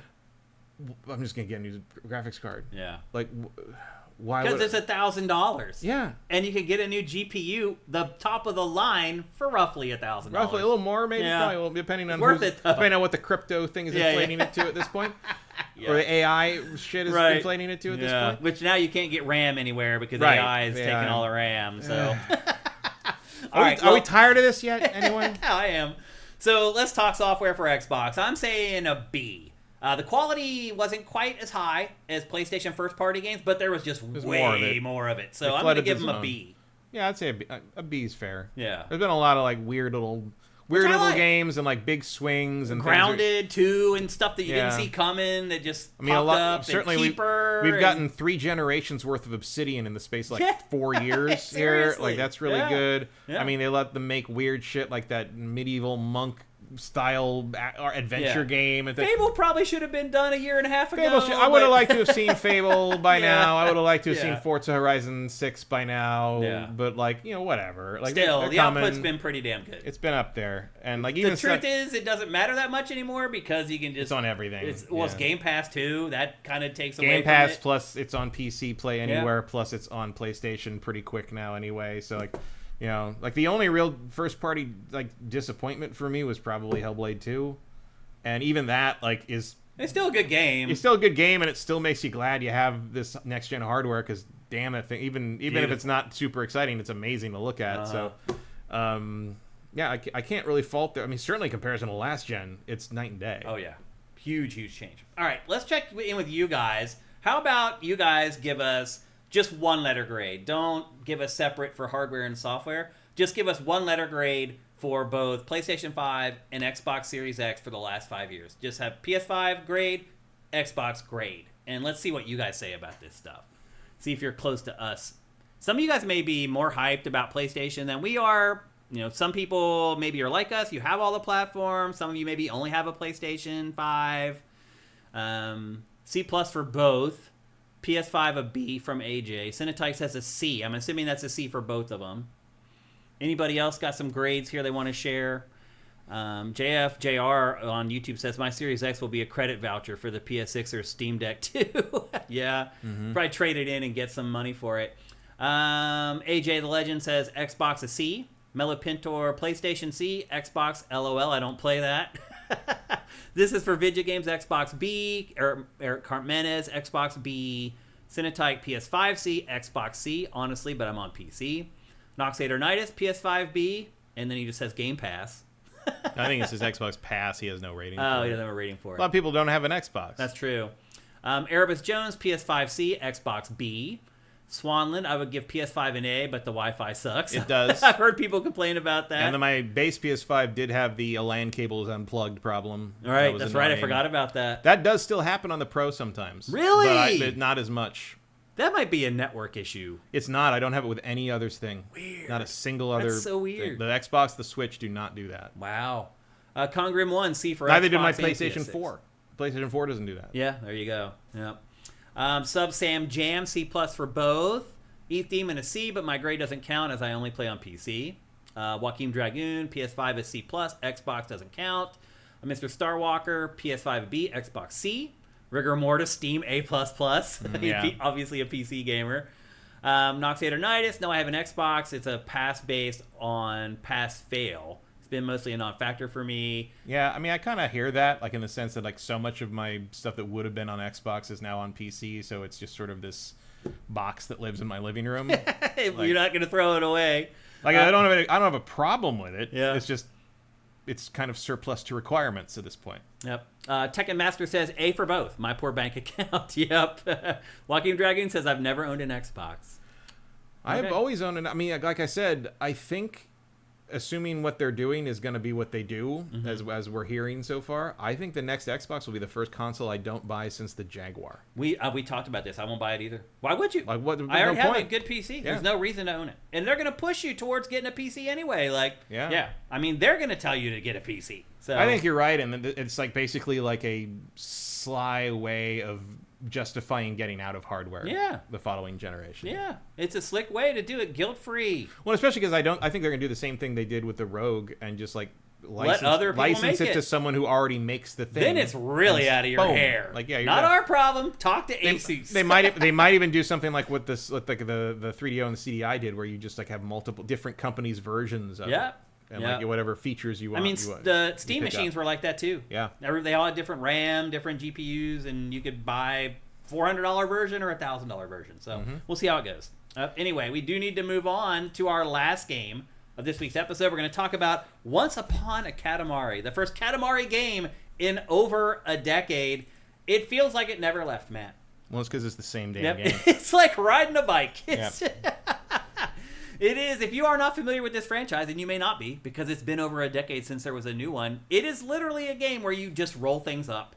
You start with a little ball, stuff sticks to it, and you have to slowly graduate what you try to pick up with the ball, because some objects at first will be too big for the ball to pick up. As the ball becomes bigger, it's capable of picking up bigger objects. And that is pretty much the entire premise of Katamari Damacy. This game in particular, there are 10 different biomes, I guess I would describe them as. There are themed areas that you go to. Like the first one is Edo, Japan. You time travel in this right. one. First is Edo, Japan, and then there's like an Old West one, and there's just a dinosaur one, and they all just have typical like 3D platformer themes that you would expect in a 3D platformer. And most of the time, like there's a little objective that they give you, like they'll be like, just pick up all the drinks in this area. Sometimes they'll say pick up all the clutter in this area, whatever, before you can move on. And then you have little power-ups that you can use. You get like a dash that you can use to get up ramps. You have a magnet that you can use to attract items to it. There's a radar that you can get, so when they say to you, like, pick up all the drinks in this map, the drinks are highlighted so you can easily find them. And that's pretty much it. Like, you go to, like, a little hub, and, like, the Edo, Japan hub is the biggest of them all. Like, it seems to represent almost half the game. Yeah, it's kind of a lie. Yeah. Because the other stuff is not as robust as that. And Yeah, like, the other 9 that you go to, there's like 2 or 3 missions on each one. Because early on, you're like, oh, if the whole game is like this is huge. And then it's like, no, it's not. Not like that at all. That's not how it works. This game is still, I think, plenty big enough. Yeah, you can only do this for so long. Because it is a very simple concept that basically lives and dies on whether you find it funny and entertaining or not. And even it seems to know that it's wearing a little thin. Yeah. Like, it makes a lot of jokes at its own expense. Yeah, it does. A fair amount. Yeah. And it's like, you guys know this is about as far as you can push this. This is another one of those franchises where I have to separate myself from it and say, Shane, you've been playing this franchise since 2004? Is that when the first one came out? Yes, 2004. You've been playing this franchise for 21 years. Most other people have not. Yeah. And even then, we haven't played it in over 10. Right. It's been forever. But this still, after 6 or 7 hours, I was starting to have to really work. Yeah. Well, and also it's like, this game's 6 or 7 hours. Right. Like, even the first one was like 6 hours. You could do that pretty quick. I mean, obviously you could go back and challenge yourself to larger Katamaris. Right. But like, in general, you're just sort of going through, finishing the level, seeing the funny stuff that happens, and moving on. And that's pretty much it. That's pretty much the funny this stuff is when you pick up things that move. Yeah. The things that move, or whatever the king says, like... I didn't find the king and the writing and stuff in this to land like it used to for me. How about you? Not really. And I don't know why. I don't know if it's me or if it's the king or if it's the writing or if it's just we've seen it too much. Actually, the thing that I like the most is that he constantly calls you the prince. Yeah. Whether the makes any sense or not. And your cousins and the cousins. Well, because he constantly goes like, all right, the prince, get on there and do the thing. It's like, good work, the prince. Like it's like that's kind of funny. Even for you, the prince. Also, one thing I will say about this game is that I played it for capture on a 1080p monitor. And I was fine. It was fine. I went out and played it on my big OLED LG TV, and I got motion sickness from this game. And there are no settings for graphics in this game. You can't go and set it to performance or quality. It just plays. And so I'm not sure what caused that, but it reminded me of that game Jaws Unleashed that I played years and years ago. Oh, yeah. It did the same thing to me. I was down and out for like an hour and a half after I played this on the big TV. And then I went back into my capture station and was fine again. I don't know what's going on. I'm just letting you know that happened to me. So... I know on PC the options are just as bare bones. Yeah. You can barely adjust anything in the graphics wise. There's no graphics adjustments other than like VSync and windowed or full screen in the resolution.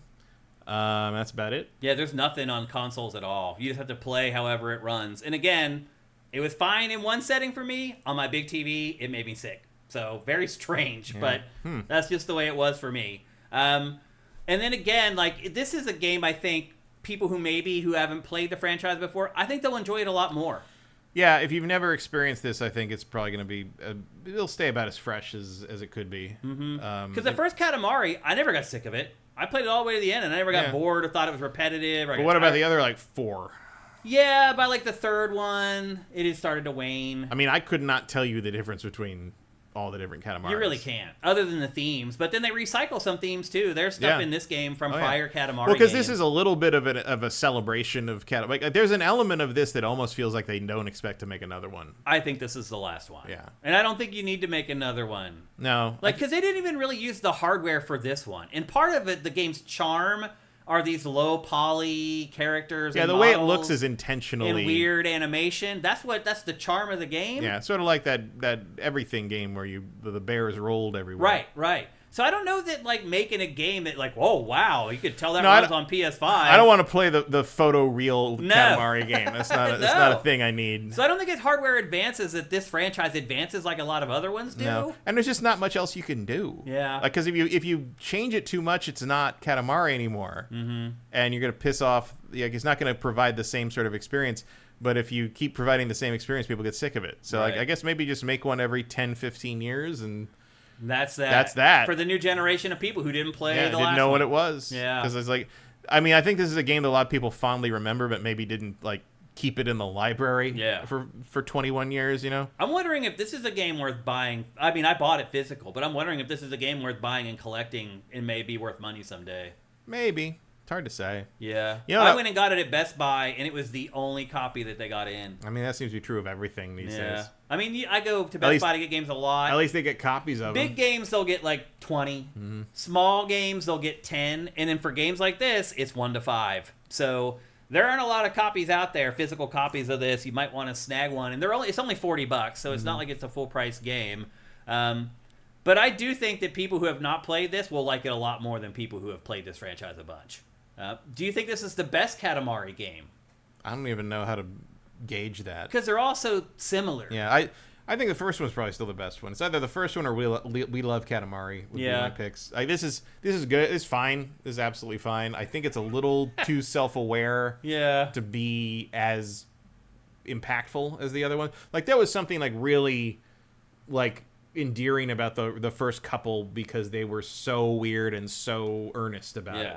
I still cannot believe in the first game there's a thing where you roll up the thing and the King of all Cosmos turns it into a moon and decides he didn't like it, so he blows it up and tells you to do it again. Yeah. And it cuts to the little boy, the human boy, who goes, "The prince blew up the moon he just made. Rich people sure are different." Yeah. And I'm like, how is that not a meme? Like, how has that not become like just a general thing you post when rich people do some stupid shit in the news? Like what in the why is that not a thing? Because the picture is just a picture of the boy looking right at you and it says, "Rich people sure are different." It's like, why is that not? It should be. But we're getting now to why this franchise has a new entry 21 years later. It's that. And that is what really sells this game. Like, if you look at low poly models animating horribly and you don't find that humorous, you're probably not gonna like the humor in this. Or just game like weird for the sake of weird, and how some of it's just because so much of this weird, what incredibly tedious people would call random humor, like it's sort of everywhere now. Yeah. When this came out, that intro was like nothing else in the world at the time. I remember just sitting and laughing my ass off at it. Well, I remember. So at the time that was pretty shortly after we moved to LA for G4, and Blair Butler, writer, comedian extraordinaire, now horror writer for many major motion pictures. Yeah, that's just crazy. She was staying in my second bedroom. She was moved in as my roommate until she could find her own place. So she'd come home from whatever she was doing and went to get in the shower, and I loaded up Katamari Damacy for the first time, and I watched the intro and I turned it off and waited for her to come out of the bathroom and be like, "All right, good, you need to sit down and watch this shit." And so I turned it on. She's like, "That's the greatest thing I've ever seen." And Blair absolutely she absolutely loved it because it was just one of those things. And like, would I do that today? Of course not. Like everyone, all this stuff, not even just Katamari, but sort of this style of humor is a known quantity now, largely thanks to just like the internet sort of. Well, it had an English element to it. It did. It's like, it could only be made in Japan. Well, in 2004, it was also one of those, I can't believe this came here. Right. Like, it was one of those games that in past generations would have stayed in Japan, and you would have just seen it, like pictures of it in a magazine, and heard about how great it was and how it was a shame that no one outside of Japan would ever get to play it properly and stuff like that. And now all of a sudden this thing was just here, and it was a big deal for those of for the enthusiast crowd that like had felt for years, and largely because of how the gaming press played it up, felt we were missing out on all these Japanese like niche games. stuff. Yeah. And all of a sudden here it was, and here was Incredible Crisis, and here was Mr. Mosquito, and here was. Like, suddenly all those games started coming. Guitar Man, yes. Yep. Suddenly we could get these things. Like the market was broad enough that you could put these out. Yeah, Japanese culture was, like, limited then. Now it's everywhere. Yeah. Now this feels like, I mean, like, you can go on Steam and find 14 indie games just as weird as this one in 5 minutes. Yeah. It's not as unique as it used to be. It doesn't have the monopoly on weird like it used to. No. Although, I will say this, Matt. There were still moments in this where I was like, oh, okay, they still get it. I'm going to fast forward through the B-roll here just to show off, like, the Western themed. I thought that this actually was, like, pretty funny. Like, I thought that, like, some of the animation and some of the things that the characters were doing and stuff, if you really pay attention, I thought some of this stuff was pretty funny. But you're right. It is, it's not as unique as it was back in 2004 when this game first came out. We're just way overexposed to every culture, including Japanese culture at this point, and it's just not all that odd anymore. Like, it used to just be so foreign and alien. It's not like that anymore. I think this game really lives or dies on the nostalgia trip, and I think it knows that. Yeah. Like, it leans very hard into this being like the first game in a long time. Like, it literally talks about how long it's been since we've done this sort of thing. Which is fun. Like that mostly works. But I think you're going to have a much more enjoyable time if you have fond memories of Katamari from back in the day than if you've never played Katamari. You'll get it, but like I still feel like someone who's never experienced Katamari before might play this game and be like, this is what everyone blathers about all the time. Like, this is all it is? Okay. Like, and you've been seeing in the B-roll the issues with the camera. Like, if you camera's terrible. You get next to a wall. I mean, I literally failed stuff because of the camera in this. Well, I also find like I am constantly just rolling sideways because the only way to see where anything is and to kind of understand where you're trying to go. It's just moving the camera's really slow. Yeah, it's very indistinct. Whether you're supposed to be able to crawl up walls, but like it's very indistinct how big the Katamari needs to be to get up a certain wall. Yeah, it's not great. Yeah, it's got some issues here and there, but it's fun. It's nice to see it back. Here's a good example of what you were just saying. Yeah, like I thought I could get on that table. Yeah, you get on the stool, but you can't get on the table. Why? Yeah, I don't know. They're about the same height, and the drinks are there, so they want you to get up there. Yeah, you're the right size to pick up the drinks. Oh, I can't pick up the cats. Not yet. And the other thing about this game too is that like there's a one right way to play it. Like it starts you. And you need to follow the breadcrumb trail through the level so it slowly builds up the size of objects. If you stray away from that, trying to get back on that trail again is like a nightmare. Yeah, all the other stuff is there for you to go back and do like a free form. This is what I was talking about. Those two dudes right there. What are they doing? We finally broke through, and he and the bandit are friends. That whole scene right there, I think, is funny. Just everything that's happening right here in this scene, like. This is Katamari. Like that's also very simple. Like if you go to Tokyo Disney Sea and go to the America Land section, that's pretty much what the western part looks like. This is one of the scenes that made me laugh in this game, but it used to be everyone made me laugh. And in this, it's just like select scenes or whatever. So it's still better than nothing because most games never make me laugh. So yeah, there's a little bit of a thing where like and then you pick up the giant thing, it makes you roll weird. It's like there's an old my favorite episode of Mystery Science Theater is called Pod People, and it's a dumb E.T. ripoff movie from I think Montreal or something, and it's very fun. These are funny too. The people riding the horses. There's a scene where the alien E.T. equivalent starts doing like magic stuff and like causing everything in the room to like wiggle back and forth and the toys dance and stuff, and the robots go, "Uh-oh. It's wacky," and like there's a lot of stuff in this game that makes me think it makes the robot, the crow robot in my head, the Tom Servo in my head go, "It's wacky." I guess it's really trying hard to like capture that like effortless weirdness of the old Katamaris, and it's not really. It's a very difficult balancing act, and it pulls it off about 30% of the time, I'd say. Yeah, which is I guess pretty good. That's pretty. I mean, most games never make me laugh ever. Yeah. So this did make me legitimately laugh it several also, times. In that sense, it also suffers in being in the same period of time when I'm playing Dispatch because I have laughed out loud at Dispatch like more times than I can count. Oh, okay. Like Dispatch is very funny. Well, that's good to hear. I haven't got to that part of the game yet where it gets the stuff in the office is very funny. Like awesome. once you meet Phil Lamar's character, it's really good. It's so good. All right. So good. All right. Well, there you go. That is Once Upon a Katamari. It's $40. Would you tell people to buy it? Probably not. I wouldn't either, unless they've never played a Katamari game before. Yeah, and even then, it's like I don't know how you're gonna feel about this because you don't know. It's such an avant-garde concept. The only slam dunk purchase for this is if you just loved Katamari back in the day and you desperately want to play some new stuff with Katamari and have a little nostalgia. It does have a little bit of that magic. It has that. Yeah. But not enough, I would argue. But there's also an argument to be made for just hooking the PS2 up again and playing Katamari again. Its Metacritic average is like 85 or something. Critics are like fawning over it. Well, that seems to indicate to me that it was timed correctly. Yeah. Like if it must have hit the nostalgia sweet spot for the people who are the right age and are writing the reviews right now. Yeah. So there you go. Maybe I mean that's good timing then. Yeah. I think is what I'd call that. All right, there you go. That's Once Upon a Katamari. It's available for PC, PS5, Xbox Series, and Switch for $40. And with that, it's time to get on to the lightning round, news roundup, where we quickly, hopefully, go over some of the stories that weren't quite big enough to make it into the rest of GameFace. And we have another great lineup this week. Actually, a couple of people commented on YouTube about how good the lightning round was last week. They're just like, wow, good lightning round. So I think we have almost as a good one this week as well. Let's get to it. First up in the lightning round, Matt, Todd Howard finally came out of hiding. I think he may have been hiding because of Starfield. It's kind of disappeared for the last 6 months.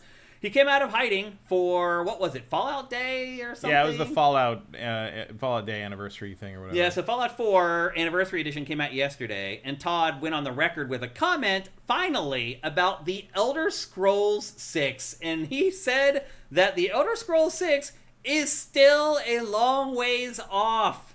Duh. It was announced in 2020, if I remember correctly. No, it was long before that. Was it before that? It was at E3. Was it 2018, maybe? It was the same time they announced Starfield. It was at that Bethesda oh, press right. event thing. Yeah, you're right. You got this shot, and that was it. And that's all we got. Well... And you remember back then, everyone was saying, it's like, oh, it's going to be like 2020. I'm like, we aren't seeing this shit for 10 years. You were right. And I was wrong, because it's going to be more than 10 years. You're right, it is going to be more than 10 years. We're not seeing this shit till 2030 or some shit. Skyrim. This is a next-gen game. I think it is, This is right. a next-gen. Yeah. Skyrim is still the latest Elder Scrolls to be released. Yeah. That's just 2011. insane. That is insane. But the wait goes on. I don't know how this game ever lives up to expectations.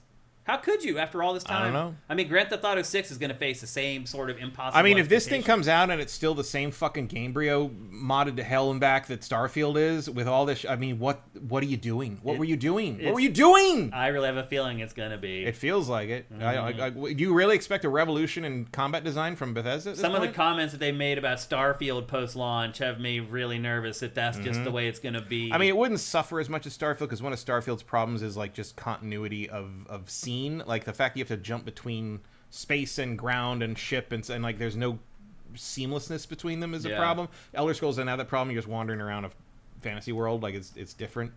I'll tell you this much: it better be big. It better cover a lot of ground. One of the you mean like geographically? Geographically, like in terms size wise. I don't just mean size wise. I mean like, and I know it's supposed to be in like the Red Guard's place, the wherever the name of that place.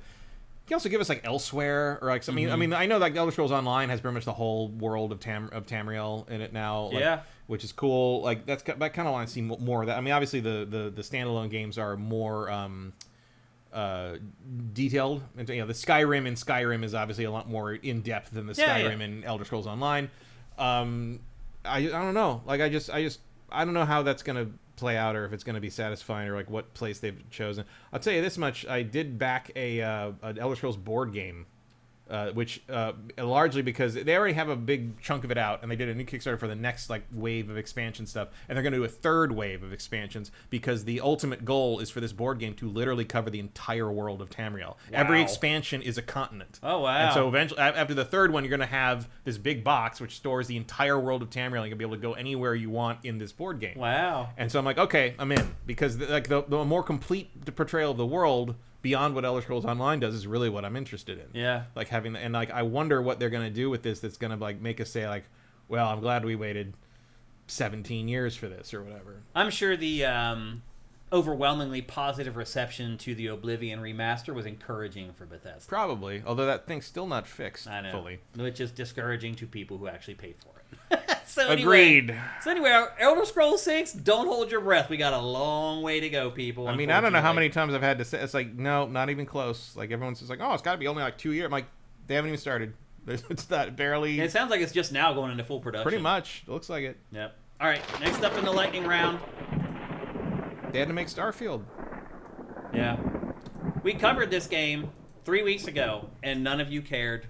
Literally nobody cared. Nobody commented once about the game when we published the episode on SIFTD.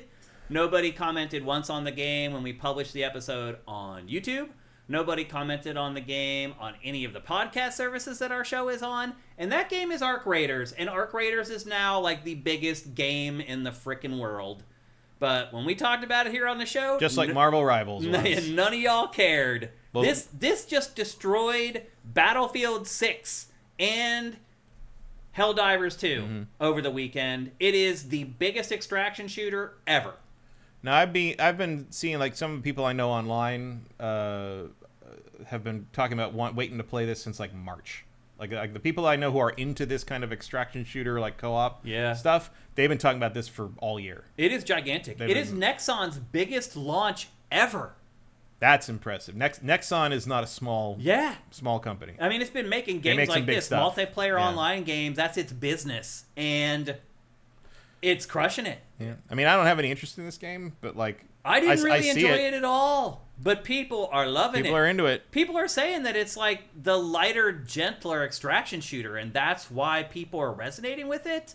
It does seem like you are more likely to get something out of your time than just like a complete wipeout. Yeah. So I get it in that regard. I'm shocked at this game. Again, this is an exception where I can watch the data for games on SIFTD and tell whether people care about them or not. This is the first game that did not work, where it was getting no traction on SIFTD and it's a huge hit. That just never happens. So this is an anomaly. I don't know what happened to maybe it became a viral thing where I don't know. No, I've been seeing buzz for this for months and months, but not from people that are like, I guess people that watch this show or what. It is from people that just like want to play like online stuff and kind of like dip into it and dip out of it. Yeah. Like I'm gonna play this for a while instead of like Apex Legends, basically. Like my matches in this were still like 30 minutes long. Or like Tarkov people who are like, I want something that doesn't quite feel so much like a job. Yeah. Tarkov 1.0 launches in like a week. Yeah. For 1.0, it's finally hitting after like 7 years in the same month that this game shows up and blows up. So all I'm going to say is if this game piqued your interest at any point, go play it. It's not free. I think it's $30 or $40. But my point is that at least I would say for the next 12 months, there's going to be people to play with. Yeah, so maybe Sony should take a hard look at this and kind of maybe try to figure out what happened here. Well, that's the other thing. It clearly wasn't the $40 keeping people out of Concord. Yep. Marathon is supposedly coming by March. That's an extraction shooter. So PlayStation should definitely be looking at this game and figuring out what they're doing right. What's the secret sauce? How do they get people engaged? How do they get new people to sign up? Whatever it's doing, it is working. So I think part of it is that it just kind of looks cool. Yeah. Like I'm disappointed when I remember that this is an extraction shooter. Yeah. Like it looks like an interesting world. The robots are cool looking. Like the scale is cool. Like it's an attractive thing to visually. It's like, oh, that's neat. It all looks pretty neat. Yeah. I just wish it was something else. I moderately enjoyed it when I played it. I definitely did not pick up on any kind of a special spark that clued me into like, wow, this is going to be big. I did not see that at all. Again, didn't see it in the data before launch either. So. I was expecting it to be big just based on how many people I know online who are constantly talking about it since like earlier this year. Like I don't see those people talk about stuff like that. Like they talk about what they're playing now. They don't talk about what they want to play later. Yeah. The fact that so many of these people that just play online stuff exclusively were saying arc raiders, like as far back as like February and March. I'm like, okay, like this audience is interested for whatever. Like I can't tell you why. Like I don't have any insight on exactly what caused that. But arc raiders was like the thing on the horizon to the people who are interested in this kind of game for months now. Yeah. And in terms of my very small sample size, like they all were talking about arc raiders for months. Interesting. So well, I don't know what to tell you. It worked because it has blown the F up. All right, next up on the lightning round, there was another delay this week. Not just Grand Theft Auto 6, but this got lost in the shuffle. But this also hurt me. This hurt maybe more than Grand Theft Auto 6 for me. And that is that Marvel 1943 Rise of Hydra has been delayed indefinitely. I never thought this was going to come out this year. Me either. I mean, this is a game that Amy Hennig and team are working on. We still haven't seen really any gameplay. This is the only trailer that they put out for it so far. I really thought that at the very least they'd give us a new trailer when they delayed it, but nope. Well, they already had that leak of all the prototype gameplay stuff from a month or so ago. Oh, I didn't see that, actually. You didn't see that? No. It was a lot of like super rough. Like to the point that, to me, it looks very clearly that it's like cutscene or like canned action stuff that has not had the camera placement done yet. And everyone for some reason thinks it's like proof it's an action game, which I don't think it is. I think it's a story-driven game. That's what I think too. I mean, it's Amy Hennig as well. Like, yeah. I think this is like a Telltale game. I think it is kind of too. I think I said that back when we first saw it. Because I didn't think that at first, but the more I see they've put out, like little bits they put out, the more they've talked about it, and the way they just don't talk about the gameplay makes me think there isn't any. Yeah. Like, seriously. It would also explain why there's like 4 playable characters. Right. Because I'm like, how are they going to make flesh out a playable soldier and another soldier and Black Panther and Captain America? The answer and make is, it all, the answer is they're not. You're just gonna pick what they do. Yeah. So I think that's what's happening there. Yeah. But yeah. So I mean, but maybe not, because like now, if this ever comes out, who knows? Like, yeah. Like it could get canceled. I want to go to Vegas and have some bookie calculate some kind of versus odds as to whether Amy Hennig or Jade Raymond gets another game out first. So we can place some bets and see what kind of odds we have. Because I don't know how cursed you have to be for these two poor women to just not be able to complete a project through no fault of their own. Yeah. Like these companies over again. Constantly kill these projects, and it's ridiculous. Like you'd think a huge AAA, at least AA Marvel project would be safe, especially given in the hands of someone who's so writing forward. Who worked on Uncharted.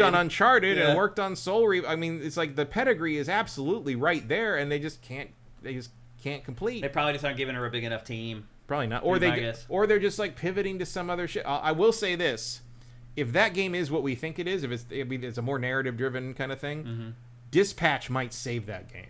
Seriously, it might open people's minds up to the concept and the idea if I were adventure-driven. If I were Amy Hennig, I'd be like saying, like, look, like, this can work. This kind of the game. I mean, if that is indeed what the game is, I don't know, but like, I would be like, look at that. Like if we play our cards right, we can get in on that wave. Well, hopefully bigger than that even. I mean, for a Marvel game, you're hoping it's even bigger. I mean, Dispatch starts from nothing. Yeah. Dispatch starts from a general interest in a subject. Marvel 1943 starts from built-in interest. Marvel with those starts from Captain America and Black Panther. Can we not forget that the Black Panther movie made over $1 billion? Yep. Like there's a market for Black Panther. Oh yeah, like, absolutely. Go get it. Yep. Go get it. Yep.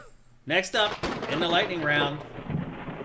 This week, people who do those hacking things where they go and they find source code went into the PlayStation Store. I actually saw this when I went downstairs after the show last week, and I forgot to mention it to you before you left. Oh, really? I'm like, I saw that story as I sat down after the show. Well, they data mined the PlayStation 5 store, and they found icons for PC cross-buy, meaning the same thing that Xbox is marketing right now with Play Anywhere, meaning this game comes out on the same day and it plays on our console and on PC. And you choose, and your saves transfer across both of them, and you can go play on PC and then come back and play on your PS5. You bought it for both. And you bought it for both. So that is a huge deal for PlayStation to do this. Now again, they only found it in the code. It wasn't public, although I think they accidentally surfaced some of it maybe.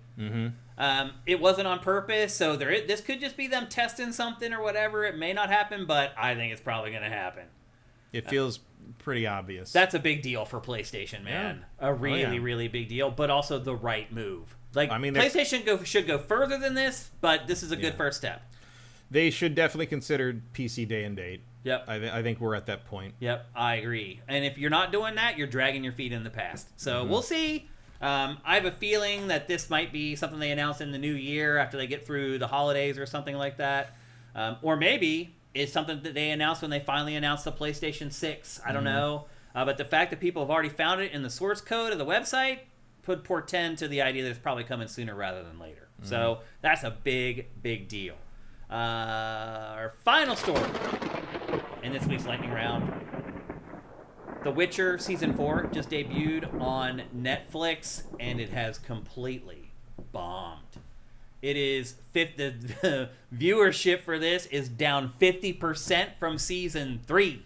And Season 3 had waned from Season 2, which had waned from Season 1. So, Matt, do you think we'll get another season of The Witcher on Netflix? Seems unlikely. Netflix is pretty cancel happy. And most stuff only lasts 3 seasons anyway. I'm kind of surprised that they greenlit another season with a new person playing the main protagonist. Yeah, it was a choice. The thing is people who have watched because it did end on a cliffhanger. Right, so, right. Which is very awkward to recast a character in the middle of a cliffhanger. Has that ever happened?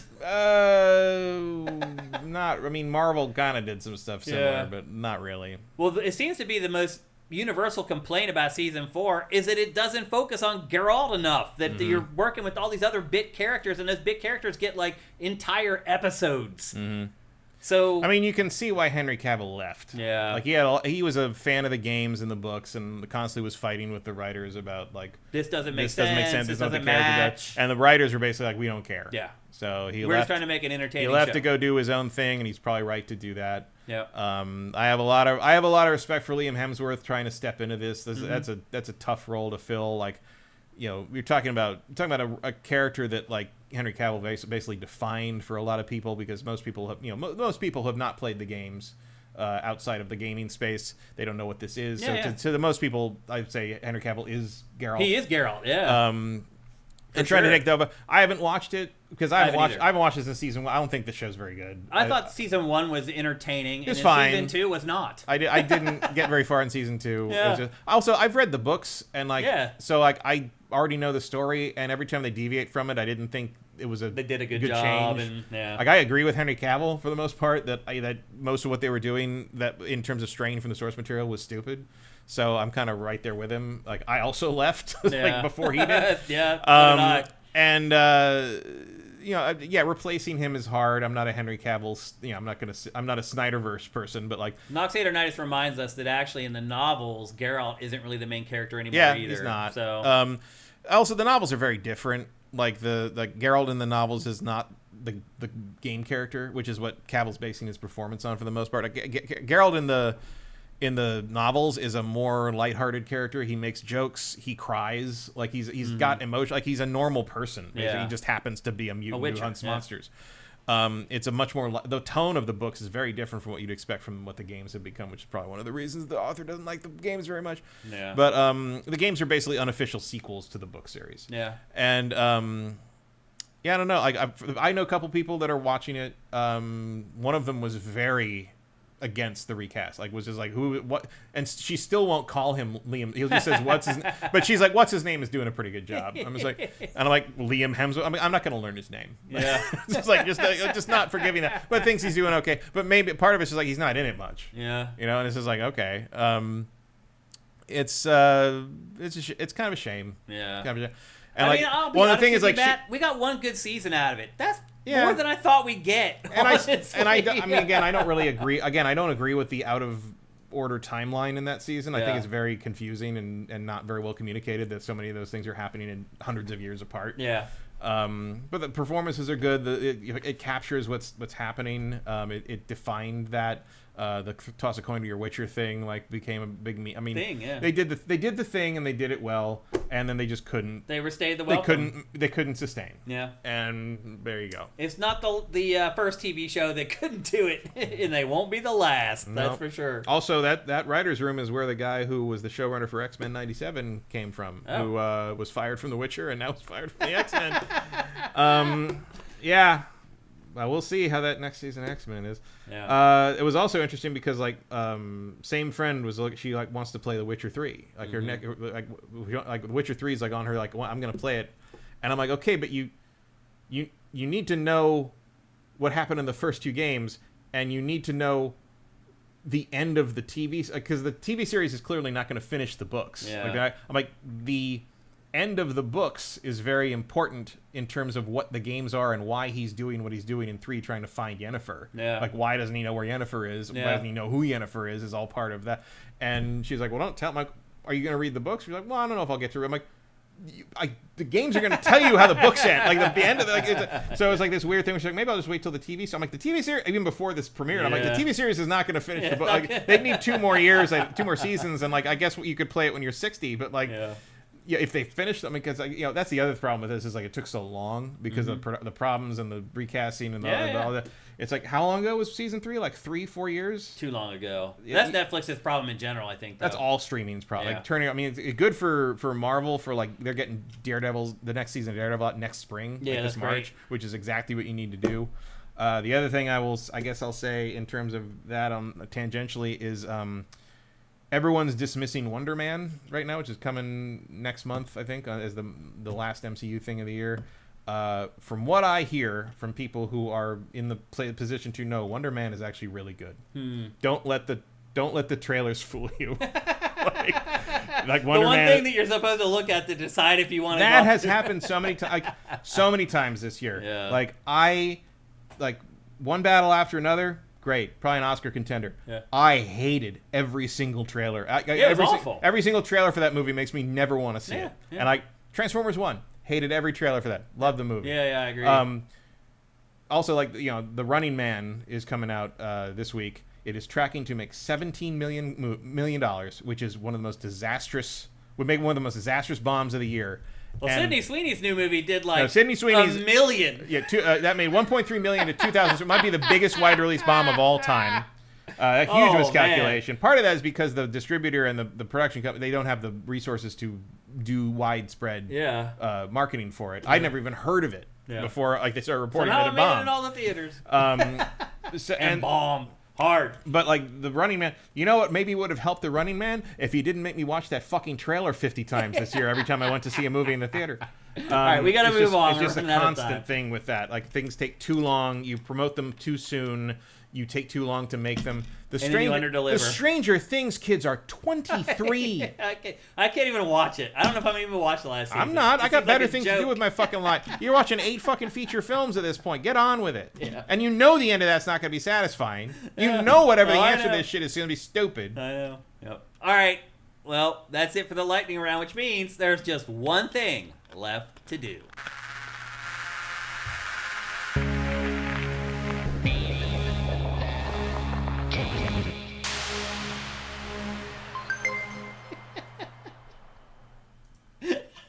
That's right. It sounds a little louder today in the headphones. It's time for Soundwizardry.com's Name That Game Tune, where I play 5 samples from a video game and you try to guess them before Matt here. If you do that, you win a video game. A couple things before we get going. If you've won this calendar year, do not play. Although we're getting near the end here, so a lot of you guys can start playing again in January. But if you won this year, please do not play. If you don't play PC games, don't play because you'll win a PC game if you win. And then finally, the chat goes into slow mode for 60 seconds, which means you can only put one chat in per minute. Don't spam the chat with random game titles. You will lose.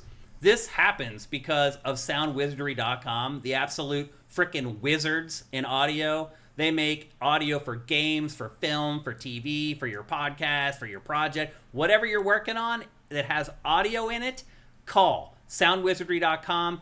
Go to Soundwizardry.com. The people there are awesome.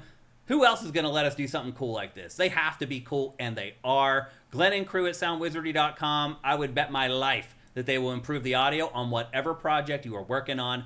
Go to Soundwizardry.com. Matt, are you ready to play?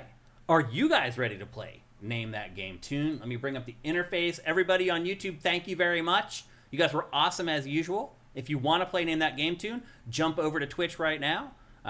Maybe you'll get there before we fire off the first clue, but probably not. All right, here we go with the first clue for Name That Game Tune in 3, 2, 1. Symphony of the Night. No, not Symphony of the Night. Link to the Past. What'd you say? Link to the Past. Not Link to the Past. Marvel trailers suck from Swanland. A lot of them do. They do, actually. Yep. Is there anybody there? Are you guys going to guess? Or Halo, no. Mega Man X, no. Death Stranding, no. Astrobot, no. Secret of Mana, no. Majora's Mask, no. From Major Skittles. For this, you don't have to go at SIFTD Games if you don't want to. Ukulele, no. Link's Awakening, no. Mischief Makers, wow. Shake, shake, shake. But not Mischief Makers. I would like to use that someday. And the 5th one will definitely be Shake, Shake, Shake. Chrono Trigger. Not Chrono Trigger.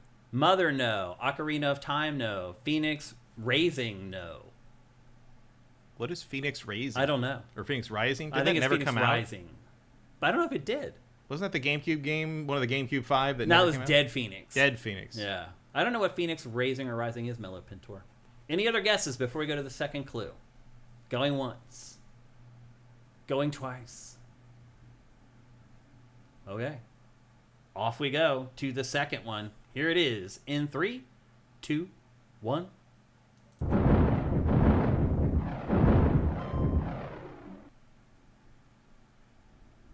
Final Fantasy VI. Not Final Fantasy VI. Xenogears, no. MDK2, no. Star Fox, no. We actually did Star Fox, what, like a month ago, a month and a half ago? Final Fantasy V, no. Soul Calibur 2, no. Chrono Cross, no. Final Fantasy 4, no. Lots of Final Fantasy guesses. Haze, no. Legend of Dragoon, nope. We have a winner. It's Eric Cartmenez. I can't believe you didn't get it, Matt. It is Super Star Wars. Oh, I hate that game. Good job, Eric Cartmenez. It is Super Star Wars. Yeah, now I hear the constant explosions of the endless fucking womp rats they throw at you. I don't understand why people like those games. Yeah. I thought they were terrible. Well, let me play the rest of the samples for everybody. Here's a third one. It's a longer one. Here's a fourth one.